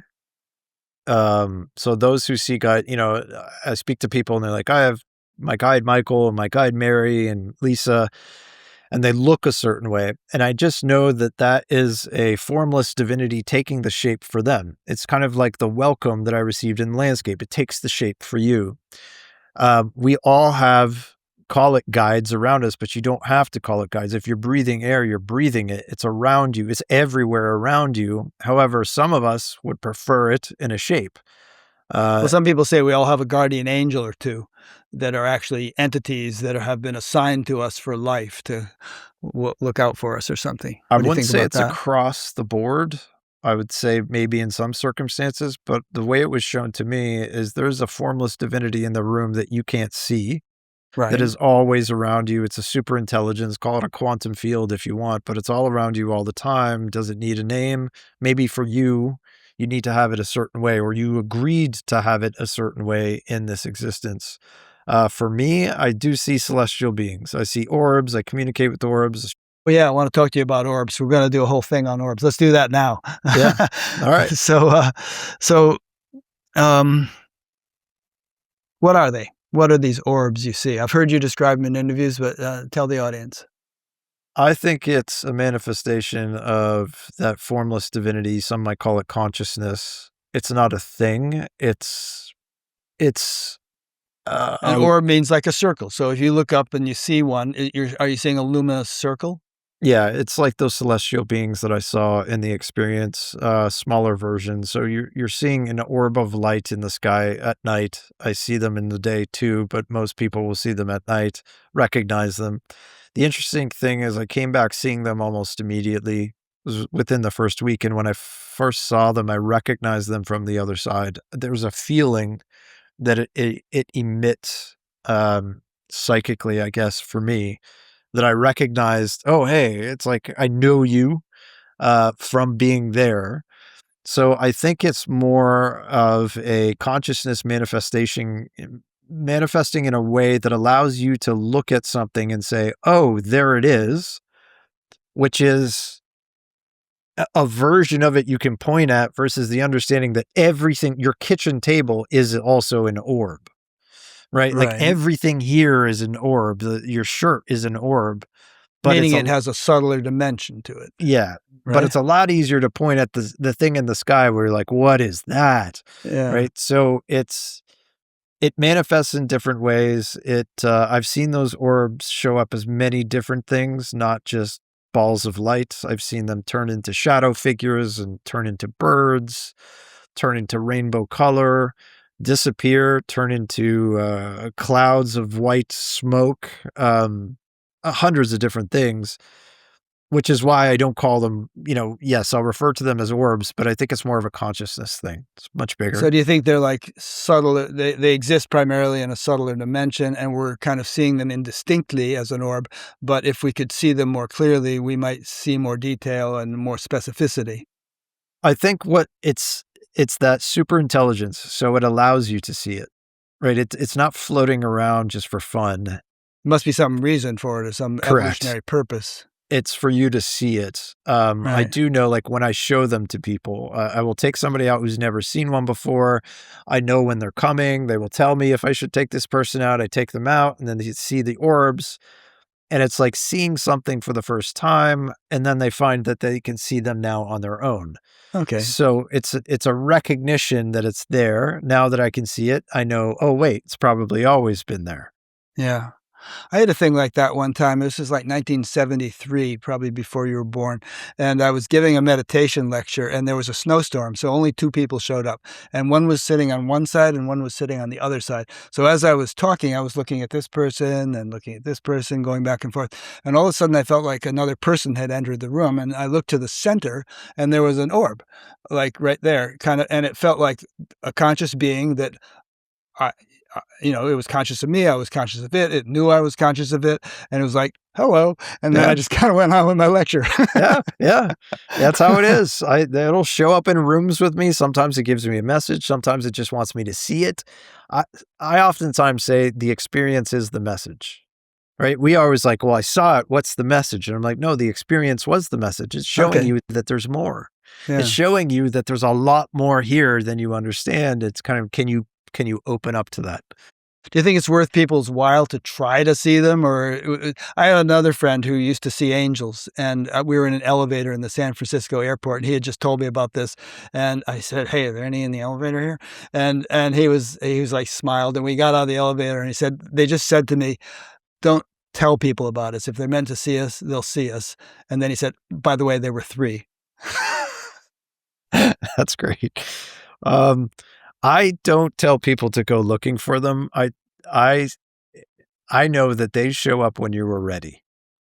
It's more about a state again. Are you in the state to be able to see them? Because the part of you that really wants to go see them is not in the state to receive them. Like, yeah, like he said, so if they're meant to see us, they'll see us. Okay. Next question. You say that there's a split happening in the world today between spiritual and non-spiritual people. How do you see the change in society unfolding in the coming years? Oh, I'm not going to get into too much into what I've seen. I'll tell you this: you're watching it manifest now. Mm-hmm. You're watching the separation of two groups of people. You're watching spiritual people become more spiritual, and you're watching those who seek more just seeking more. Right. Where that ends up in society, I've seen a couple things. I've seen a glorious new beginning, but I've also seen the absolute opposite, which is a really rough time ahead of us. Do you think it I could will. be both or either? Could we go through a rough time in order to get to the glorious beginning, or could it be a fork in the road where it's one or the other for 1,000 years or something? It's appearing more and more like it'll be a fork in the road. Okay. Now, certain fundamentalist Christian groups say, okay, we're going to heaven. Everybody else is going to stay on earth and get tortured for a long time, Right. which is a rather simplistic way of interpreting what we're Sure. saying here. But Yeah. what would your take on it be?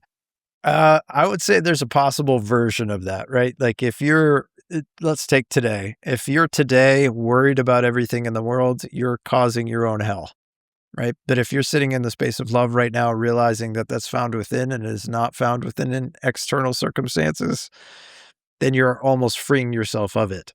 Um, I don't see people want to think of it backwards. They'll think external to internal, and I will say it's internal to external. So your internal state is projected out into the world versus, well, that's happening and that affects me. So it really depends on what's happening out there.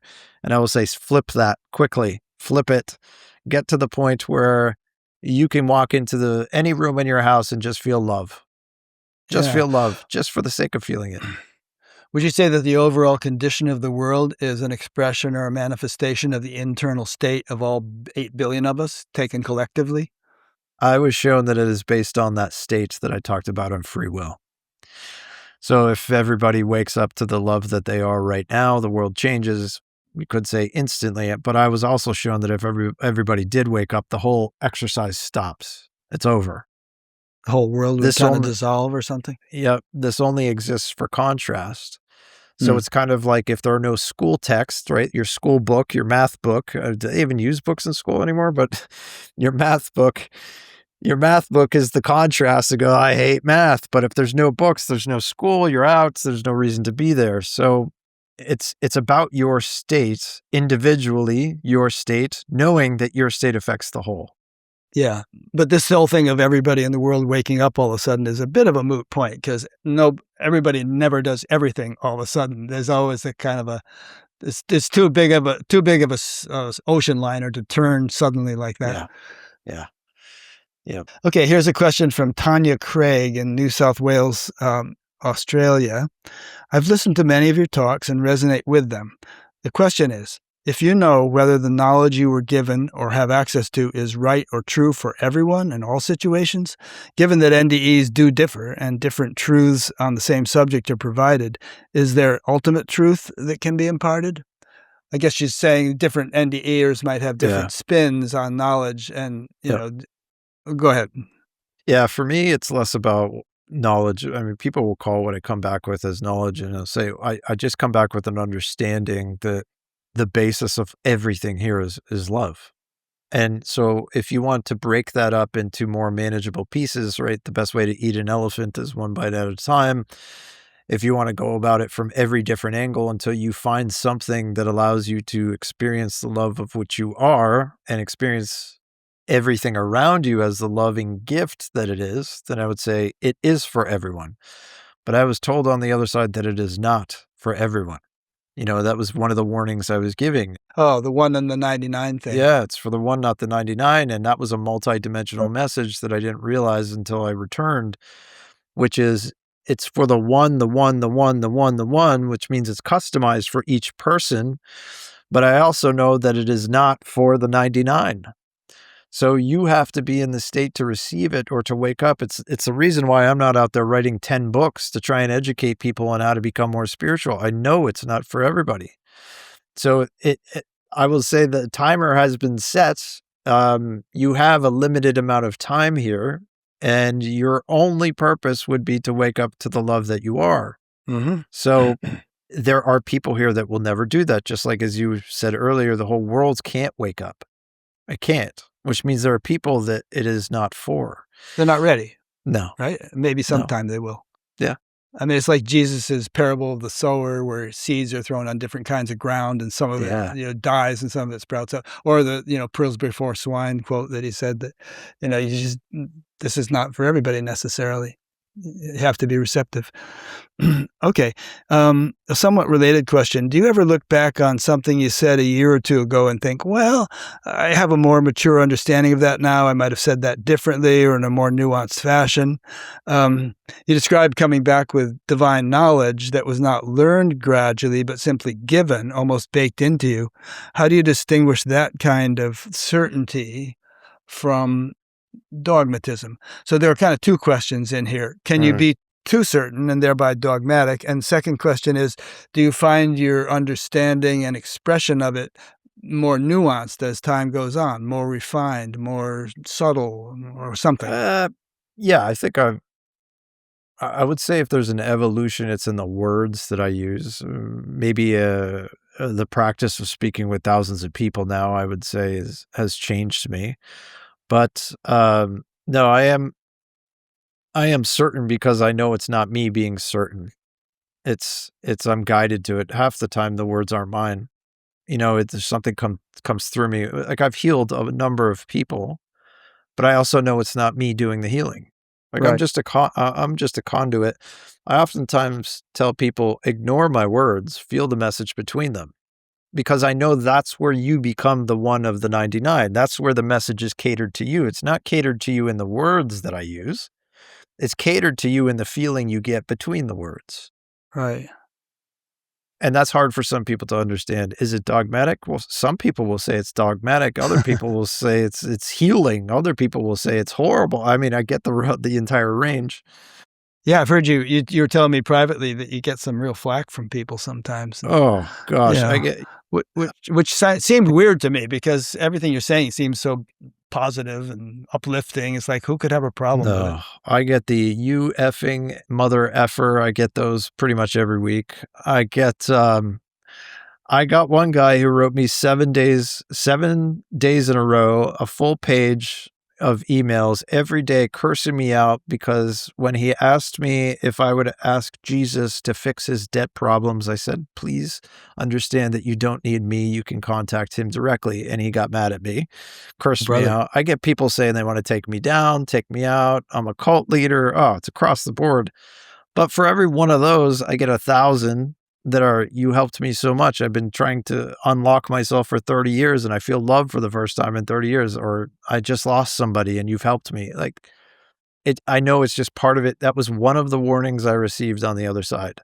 I always laugh about it because every time I experience it, I'm almost thankful. I'm like, you're just fulfilling the prophecy of which I was told. I will be persecuted for the words. That's how it was given to me. Well, it's like Jesus's pearls before swine thing. He said, don't cast your pearls before swine unless they turn again and rend you. But unfortunately, the YouTube is not so selective. You put it out there and everybody's going to see it. That's right. That's right. Yeah. Okay. So another thing, and I'll get back to some audience questions. I've heard you say, well, I heard one lecture you gave in which you kept saying yes and no at the beginning of every answer. And I really like that actually. Um, there was an Indian teacher named Nisargadatta, whom you may have heard of, who said that the ability to appreciate paradox and ambiguity is a sign of spiritual maturity. And very often it's true that there's a yes and a no to the very same point. So, but I did hear you say at one point that everything is equally conscious. A rock is as conscious as a human being. And in fact, I saw a video of Ramana Maharshi the other day saying the very same thing. Oh, yeah. But then I've also heard you and he and others saying that there are gradations and degrees of unfoldment of consciousness. It's not black and white. And there's a 12th century Spanish Sufi mystic and philosopher named Ibn al-Arabi who said, God sleeps in the rock, dreams in the plant, stirs in the animal, and awakens in man. So I like that. It gives the impression that, yes, the rock is consciousness, just as we are, but as a reflector of consciousness, there are gradations. Yeah. Yeah. It's that original circle that I was shown, that first piece of information, which was truth. In that circle, the rock is both awake and asleep. In that circle, the rock is both a rock and not a rock. It's all possibilities all at once.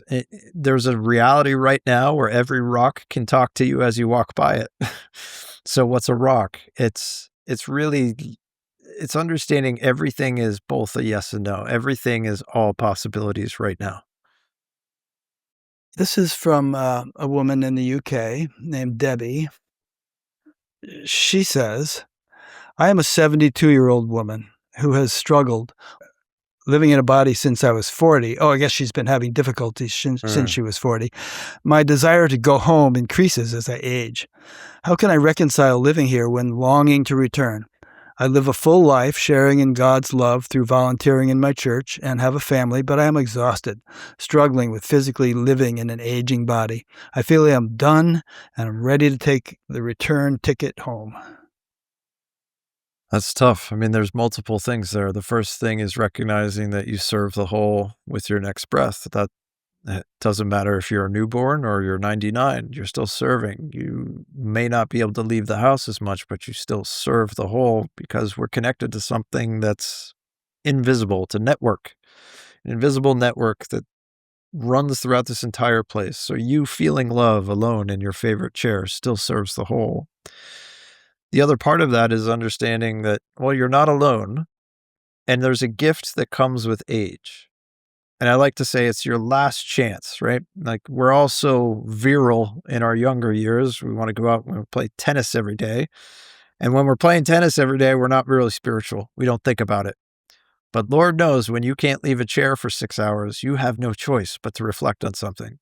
You have nothing but opportunity to find who you really are in those moments. I call it age is the greatest gift because the ego hates it and the heart loves it. The heart says we can now be true love. We can't be distracted as much. So I would say recognize the time as an opportunity to find the love which you are and know that when you find it, even if you're alone, you're affecting the world positively because love has no boundaries. It's not stuck in the room with you. I've heard you say that you're not going to be damned for committing suicide, when you get to the other side, but it's also not the best option.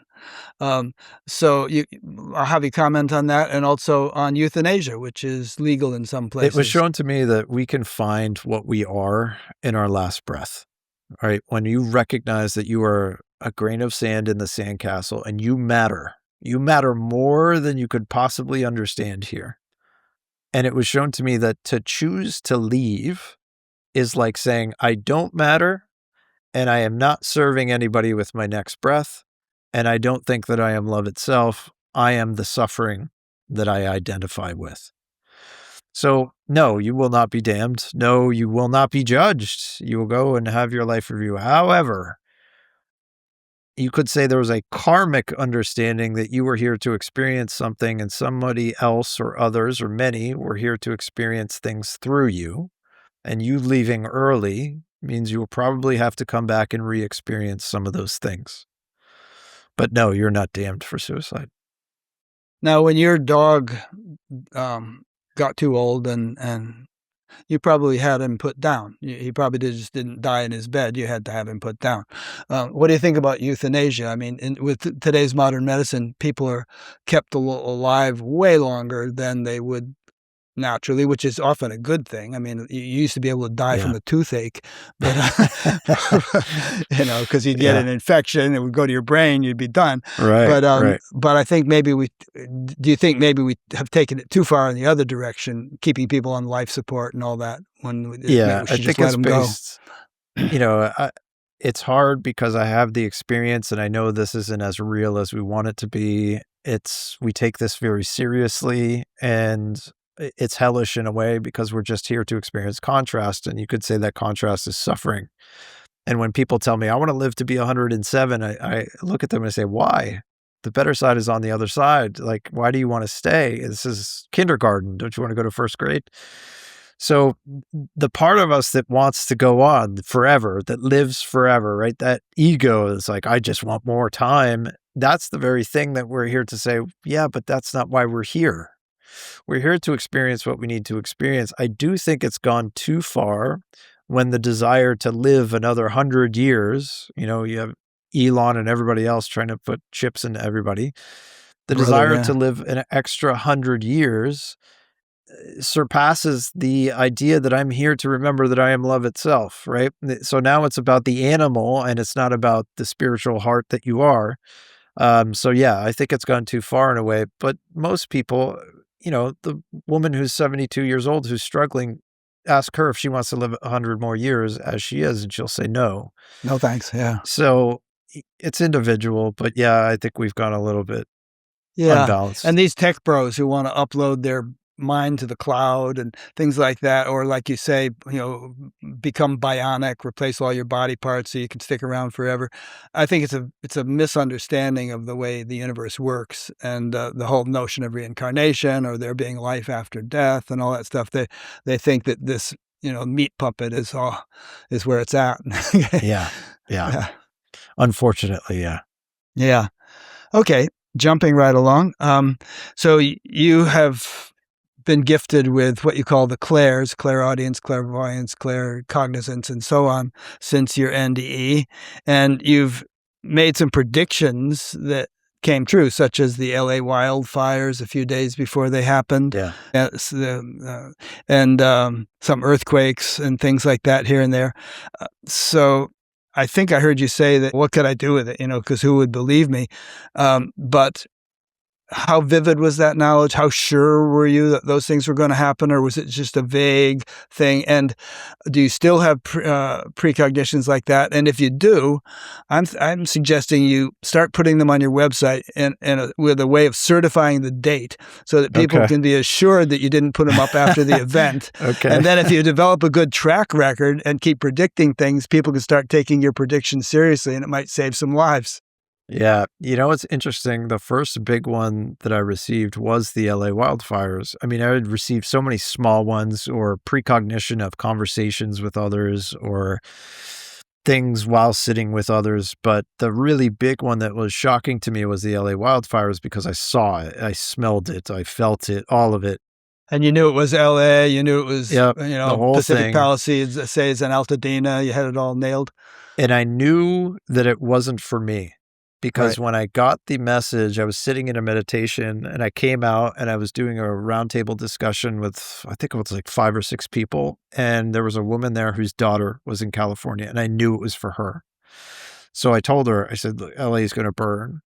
And she informed her daughter. So it's like when I get these things, I know they're not for me. I received them, not too long after that I was in a meditation with somebody who was um, questioning the ability. And that day, I'm in that meditation. I see, I think it was a Swiss flag. I see a mountaintop. I see snow. Like there's a Swiss flag on top of the mountaintop, and I see this gust of wind come, boom, and the whole mountain, the face of this mountain, just slides off in this giant avalanche. Yep, And a that week happened. later, Yeah, and a week later, it swallowed an entire village. Now, what's that for? I told the woman who was skeptical about it, but what's it really for? It's like sometimes I receive these things just as an affirmation. Like I said before, sometimes the experience is the message. Right, so it's not like I'm gonna pick up the phone and 911, dial Sweden and say, "Hey, everybody, there's gonna be an avalanche." I didn't know what part of Sweden. I mean, Sweden's got Switzerland. a lot of Switzerland, sorry, is gonna have all these mountains in them. Like, where am I gonna point them? And it's just this understanding that sometimes I receive the message, sometimes it's for an affirmation, sometimes it's directed at somebody, but I rarely receive something that's for a group. Like, okay, hey, everybody, here it is. It's for something very specific.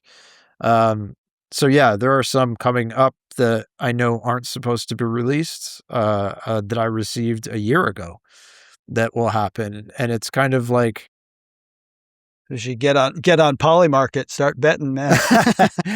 if I had any desire for money, I think, I probably would do it, but yeah. Yeah. Yeah. It's interesting. I mean, as you say, it's not as specific as it would need to be for you to warn a specific village in Switzerland that, Correct. you better watch out, you better evacuate. But if it did become that specific, it would be kind of cool. You could, really help people out. Okay, jumping right along. This is from someone named Christina. What is the best way to practice being still and able to understand how God is directing our lives versus just believing what we want to be true, or believing that God directs our lives? So how to make it more of a visceral, real experience and not just a belief?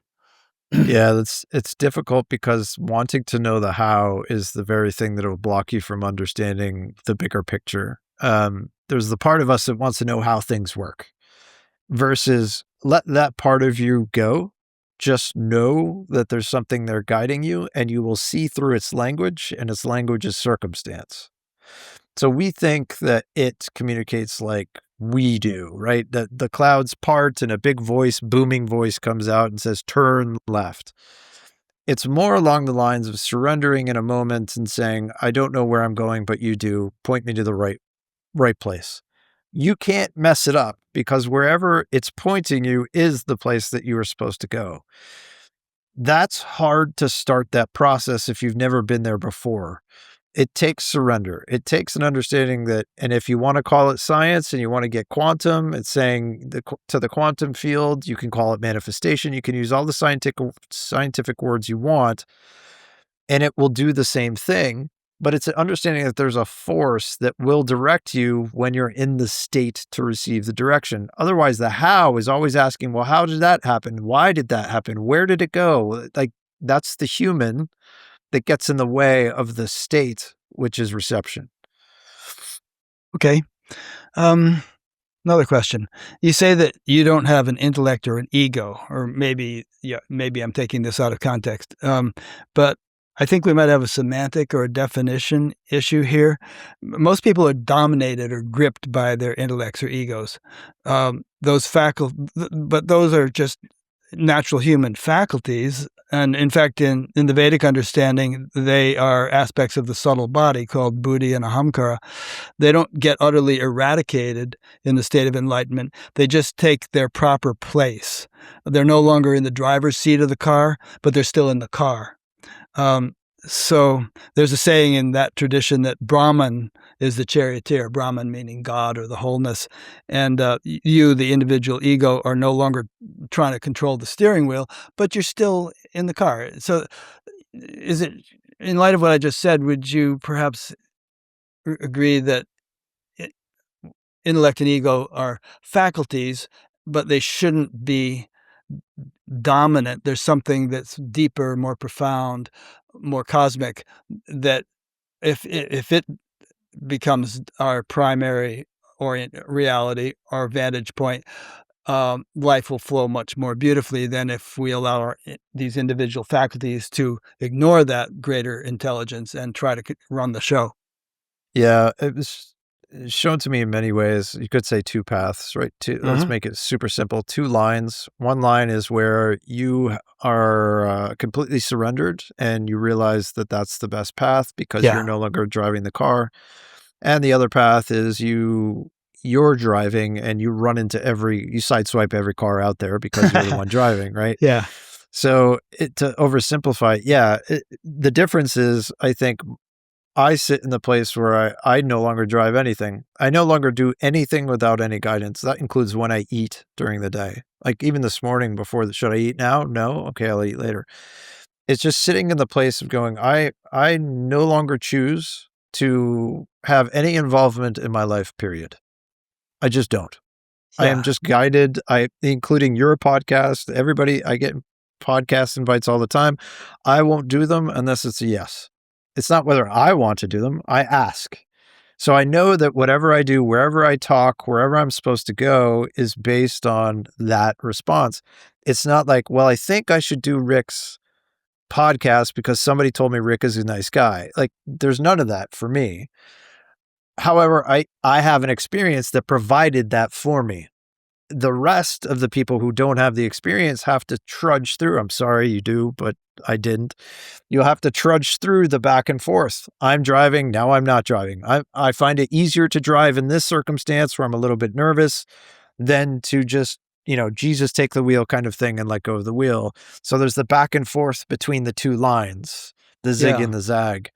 I just am fortunate enough, or unfortunate, depending on how you look at it. I don't have the self that makes any decisions anymore. I just go there. Okay, that's where I'm going. I don't ask anymore. For me, I seem to go from totally thinking I was driving the car to an intermittent thing for years where I would feel like it's all on automatic to, "No, I'm holding I'm just doing Yeah. the," and then Yeah. it's automatic again, and then finally it just kinda mellowed out into, Cruise control. Yeah. yeah, cruise control, right? Maybe a Tesla on autopilot or something. Um, okay, let's get another guest question in here from Christina Ross in Rancho Palos Verdes in California. In light of the wars going on in the world currently and for all of history, what, if anything, did you learn from the other side about wars? Yeah. This is going to be a tough one. This is going to be a big pill for a lot of people listening. Uh, it- I'll use more than just war. I will use violence, starvation. I will use all of it. It was shown to me that everything here happens for a reason, everything. And I know it sounds crazy, but I'll go back to the war. If in an example, a parent is supposed to lose a child, and that is part of what they're supposed to experience here, how will they lose that child? Something has to happen to the child. Well, in this case, you would say it's a war. Two fighters point guns at each other, one shoots the other, and the parent experiences the loss that they were supposed to experience. We don't see it that way because we're not all in the knowing of how it works. We see the violence, we see the end result. We don't see the dominoes that had to fall or the lead up or the agreement of what somebody came to experience.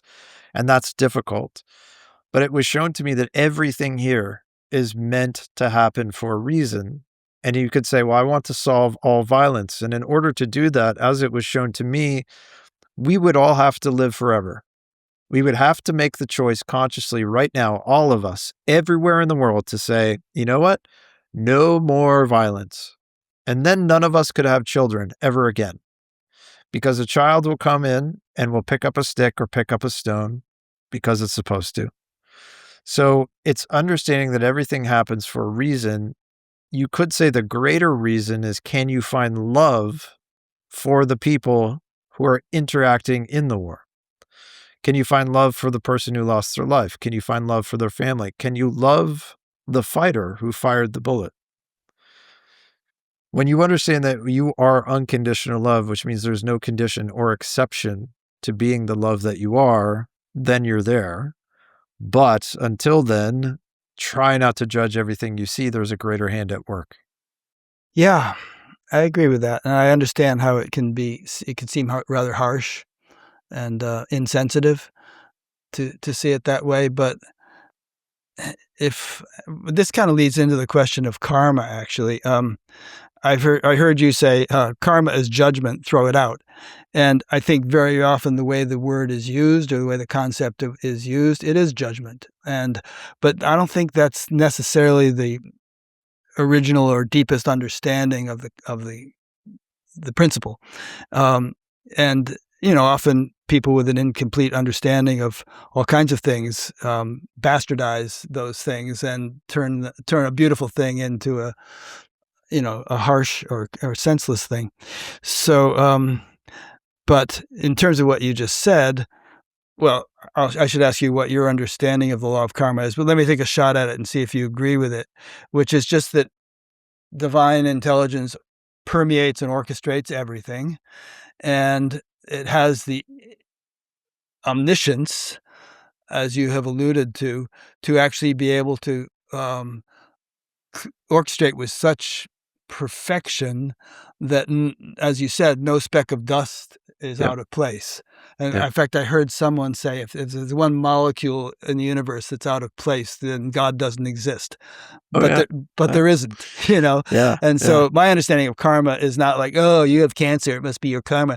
It's more that there's just this infinitely omniscient orchestration of the entire universe. Every flap of a bird's wing, every little thing that happens is part of this cosmic dance. And there's nothing arbitrary, nothing Correct. capricious, nothing Yep. meaningless, nothing accidental. The whole thing is orchestrated to facilitate the spiritual evolution on both an individual and a cosmic scale. Yep. Yeah, I would agree with that completely. I think the part of the little karmic understanding that I have is you act a certain way that therefore it dictates, you're coming back to be the street sweeper in your Yeah, who next knows? life. That's too Yeah. simplistic to make that Yeah. judgment. Yeah. Yeah. Okay, another random question. I wanted to get all the ones in from the listeners. From Kelly in Rhode Island. If I fully embody divine love of source, does that mean I should be able to stay in a marriage that is currently broken? Would unconditional love heal it? Yeah, it's possible. Unconditional love can heal it. However, that I would say that you're trying to apply a salve, an external salve. I would say be unconditional love, but that also includes the unconditional love that you need to have for yourself. That's self-love, which means having a healthy boundary. So is the marriage supposed to work? It's less about that and more about understanding your love unconditionally for the other has nothing to do with the marriage working or not. Unconditional love has no condition. And that same love needs to be pointed at you. You have no condition to love yourself. Oh, I love myself more if I leave, or I love myself less if I stay. You have to set the boundary of unconditional love for you, which allows you to unconditionally love another, and then you will be able to make that decision. And so how does one culture unconditional love? I mean, it's like saying, I don't know. I mean, do we all have the capacity to just snap our fingers and be unconditionally loving? It's like, do I have the capacity to join a major league baseball team and start hitting a Yeah. 500 average or something? No, I Yeah. don't. The truth is you can, but it would take an extreme example, right? It would take something extreme for you to have no condition to love another. And usually we see that happen in states of emergency, right? You see a car crash on the side of the road and you see a toddler in the middle of the road and you run out and risk getting run over by a truck, right? You unconditionally love that child and you want to rescue that child. So it is possible. I think more or less it's where does it start? And I tell everybody to start with yourself, right? If you can look in the mirror and look at all the ugly thoughts you've ever had, you can look at that one time you stole that whatever you stole when you were 15, Bubble right? gum. Yeah. I got Oldfield Road. I remember the store.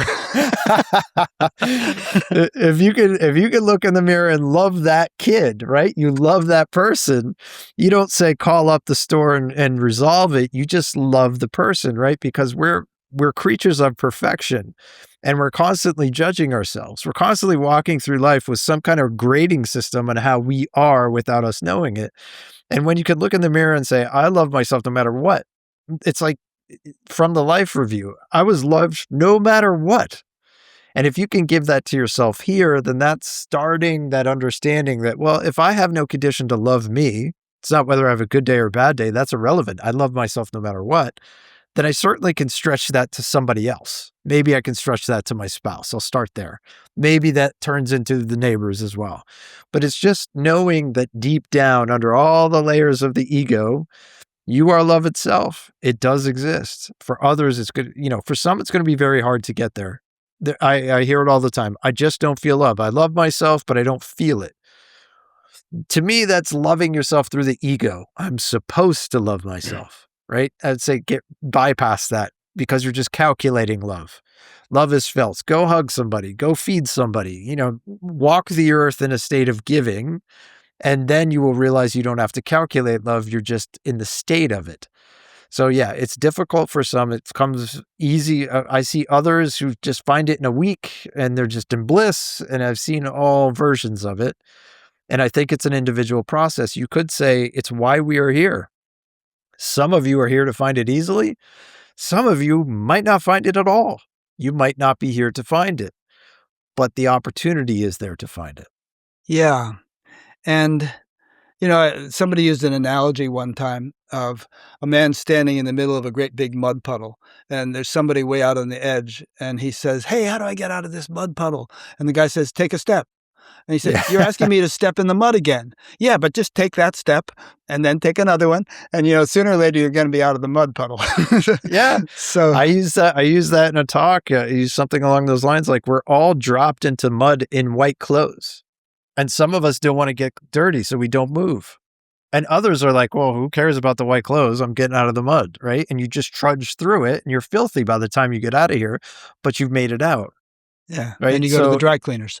Yeah. exactly. You don't worry about it, right? Yeah. Um, okay.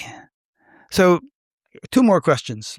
One is, and you've kind of given some suggestions along these lines, but maybe there's something more you have to say. Personally, I've had a meditation practice for the last 58 years. It's been really helpful for me. But I realize that that particular thing is not universal, different strokes for different folks. So, what do you recommend when people say, well, what could I do on a daily basis? And how long should I do it for? And that kind of thing to kind of move me along. Yeah. My big thing is the recognition of beauty, natural beauty.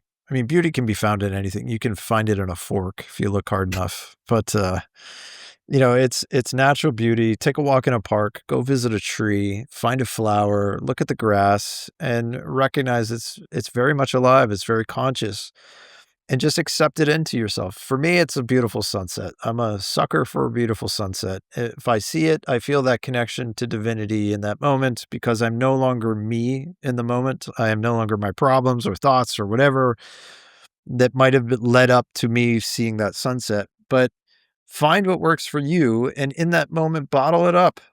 Bottle up the feeling. There are many times where I will get off a difficult call with somebody and just shut my eyes and I'm back somewhere where I'm revisiting the last sunset I experienced. And in that moment, I'm just breathing it, just a full conscious breath. I'm breathing the space. I'm breathing the feeling, the warmth of it. I'm breathing the sight. I'm feeling the breeze. I am just there. I'm not even here. And it's important to understand that your connection goes beyond physical. You may be stuck in a wheelchair for the rest of your life, but you can think back on a time that you witnessed something like that and be there again. Hmm. So for me, meditation is just the recognition of beauty, and it leads into something greater when that intention and attention is focused. You kind of answered this with the wheelchair example, but let's say for some weird reason you were arrested and thrown in prison and put in solitary confinement with Yeah. no stimulation or entertainment or anything else. How do you think you would pass your time? Would you be sitting visualizing sunsets, or what would you do? Yeah, I think I would. I think I would probably levitate myself out of there. I would just be in so deep in meditation. I don't know much about the Hindu gurus or the Buddhists, the guys who meditate and then they leave. They don't come back, right? They find their bodies in a meditative state. but, I do know it's possible. I think I would probably attempt something along those lines where you just I come back knowing I'm not attached to the body, I'm not the body. Mhm. The greatest thing about the experience, I think, is just realizing that you're not this, you're not the meat suit, you're something greater. Oh, yeah. Do you think this will be your last lifetime, or do you think that you'll be like a bodhisattva and come back to help people? And if you don't come back as a human, do you think you and others will continue to exist on higher planes serving some function? The interesting thing is I was shown that I have done this before. I have chosen to come back for what I'm doing now before, Interesting. um, which is funny to me because it's like, well, what did I do in the first half of my life? Did I just take a vacation from it and just party? Or, it's funny, but I also know the type of sense of humor it has. I was told that it could be my last existence. But I'm in that same situation where I understand my connection to all others. So would I say I'm free, or would I say, well, of course I'll go back and help? So I may be stuck in a permanent loop of coming back here and helping every 100 lifetimes or whatever it's been, or I finally do something, say something, get enough people to find their hearts that I don't have to, right? I don't have to come back. So I know it's a divine joke. It's a cosmic joke that, oh, by the way, you've done this many times. You've been here doing this many times, and this could be your last time. I'm like, well, what happened all the other times? Like, you probably said the same thing. It sounds like a tough sell. It's like, did you say the same thing last time? So, I don't know. I think in my current state, people ask, would I return again? And I would say yes. Yeah. Just based off the number of people that have sent me beautiful emails about how their lives have changed, I would do the same thing. I'd give it all up again. I know, isn't that nice when you get that? I got that just today. Someone said, "You saved my life," with your Yeah. BatGap, and I thought, "Great, wonderful, Yeah. Yeah. wonderful." I know I went through years where I think I just wasn't that happy, and I had this ardent desire to sort of be done with this life, to check out and never come back. And now my attitude is, whatever, it's like, Yeah. however I can be most useful, never come back 1,000 times. I don't care. This is it. Yeah. I'm You're not running the free. show. You're free. Yeah. It's the best way to be. Yeah. Well, Jonathan, this has been such a delightful conversation. We could go for another 2 hours. And I know you're famous for marathon, Yeah. 5-hour Zoom calls. Yeah. But I won't hold you to that. And I think you haven't eaten yet, you said. So, and I got to let you go. But I really appreciate having had this opportunity to spend this time with you. Thank you, Rick. It's been a pleasure. Yeah. So, I'll have a page on BatGap, which will have a link to your website, jonathanashford.com. And there, people can, if they go to your website, they can sign up for a little email thing that'll notify them of Zoom calls and Yeah. in-person events that you might be doing here and there, and that kind of thing. And you're working on a book. You're looking for a publisher. Hasn't come out yet, but Actually, I'm I've sure if stopped. you stopped looking for a publisher. You know what? I went through one round of editing and I was like, I am in no rush to sell a book. To me, the book it'll come out when it's supposed to come out. I Yeah, haven't sought publishers out. People that keep sending me like, here, they'll publish. I'm like, I'm not concerned with that yet. I think maybe someday I'll spend a little bit more time on it, but right now I'm just helping as many people as I can. yeah. I've had a couple of couple publishers say, if you write a book, we'll publish it. But it's like, when am I going Yeah. to write a book? I don't have time to write a Yeah. book. Too much going on. Yeah. I know the feeling. Yeah. Plus, these days, I mean, how many people actually buy a book compared to the number of people who would see your YouTube videos and I don't things like know. that? I just don't know. I don't know enough about it. I wrote what I would call a very vanilla book on purpose. I left like 50% of the stuff out that I experienced. And I figured, well, this will be an entry level book for somebody who just wants to know a little more. And then I got a psychic message one day that said, no, add it all. So Huh. I went back and I started adding more to it. I still have more to add, but then it's like I feel no rush to put something out. Like I don't do anything for a transaction. So for me, it's kind of like if it happens, it'll happen when it's supposed to. Yeah. And just on a personal note, you are very giving. You sometimes do like 10 sessions a day with people and, 5-hour Zoom calls. And I just want to say, I hope you're still like getting out and taking hikes and getting a little exercise and, taking care of your body because, this is a marathon, not a sprint. And, Yeah. you maybe burn out or get unhealthy if you just don't take care of the vessel. Yeah, I am not doing those things. The only really the only thing I do is this. I do it all day, every day. I speak to others. I try to help as much as I can. I do not take any time for myself. Um, Yeah, it's but r time for yourself, if it makes you more healthy and increases Yeah, your life, is time for others.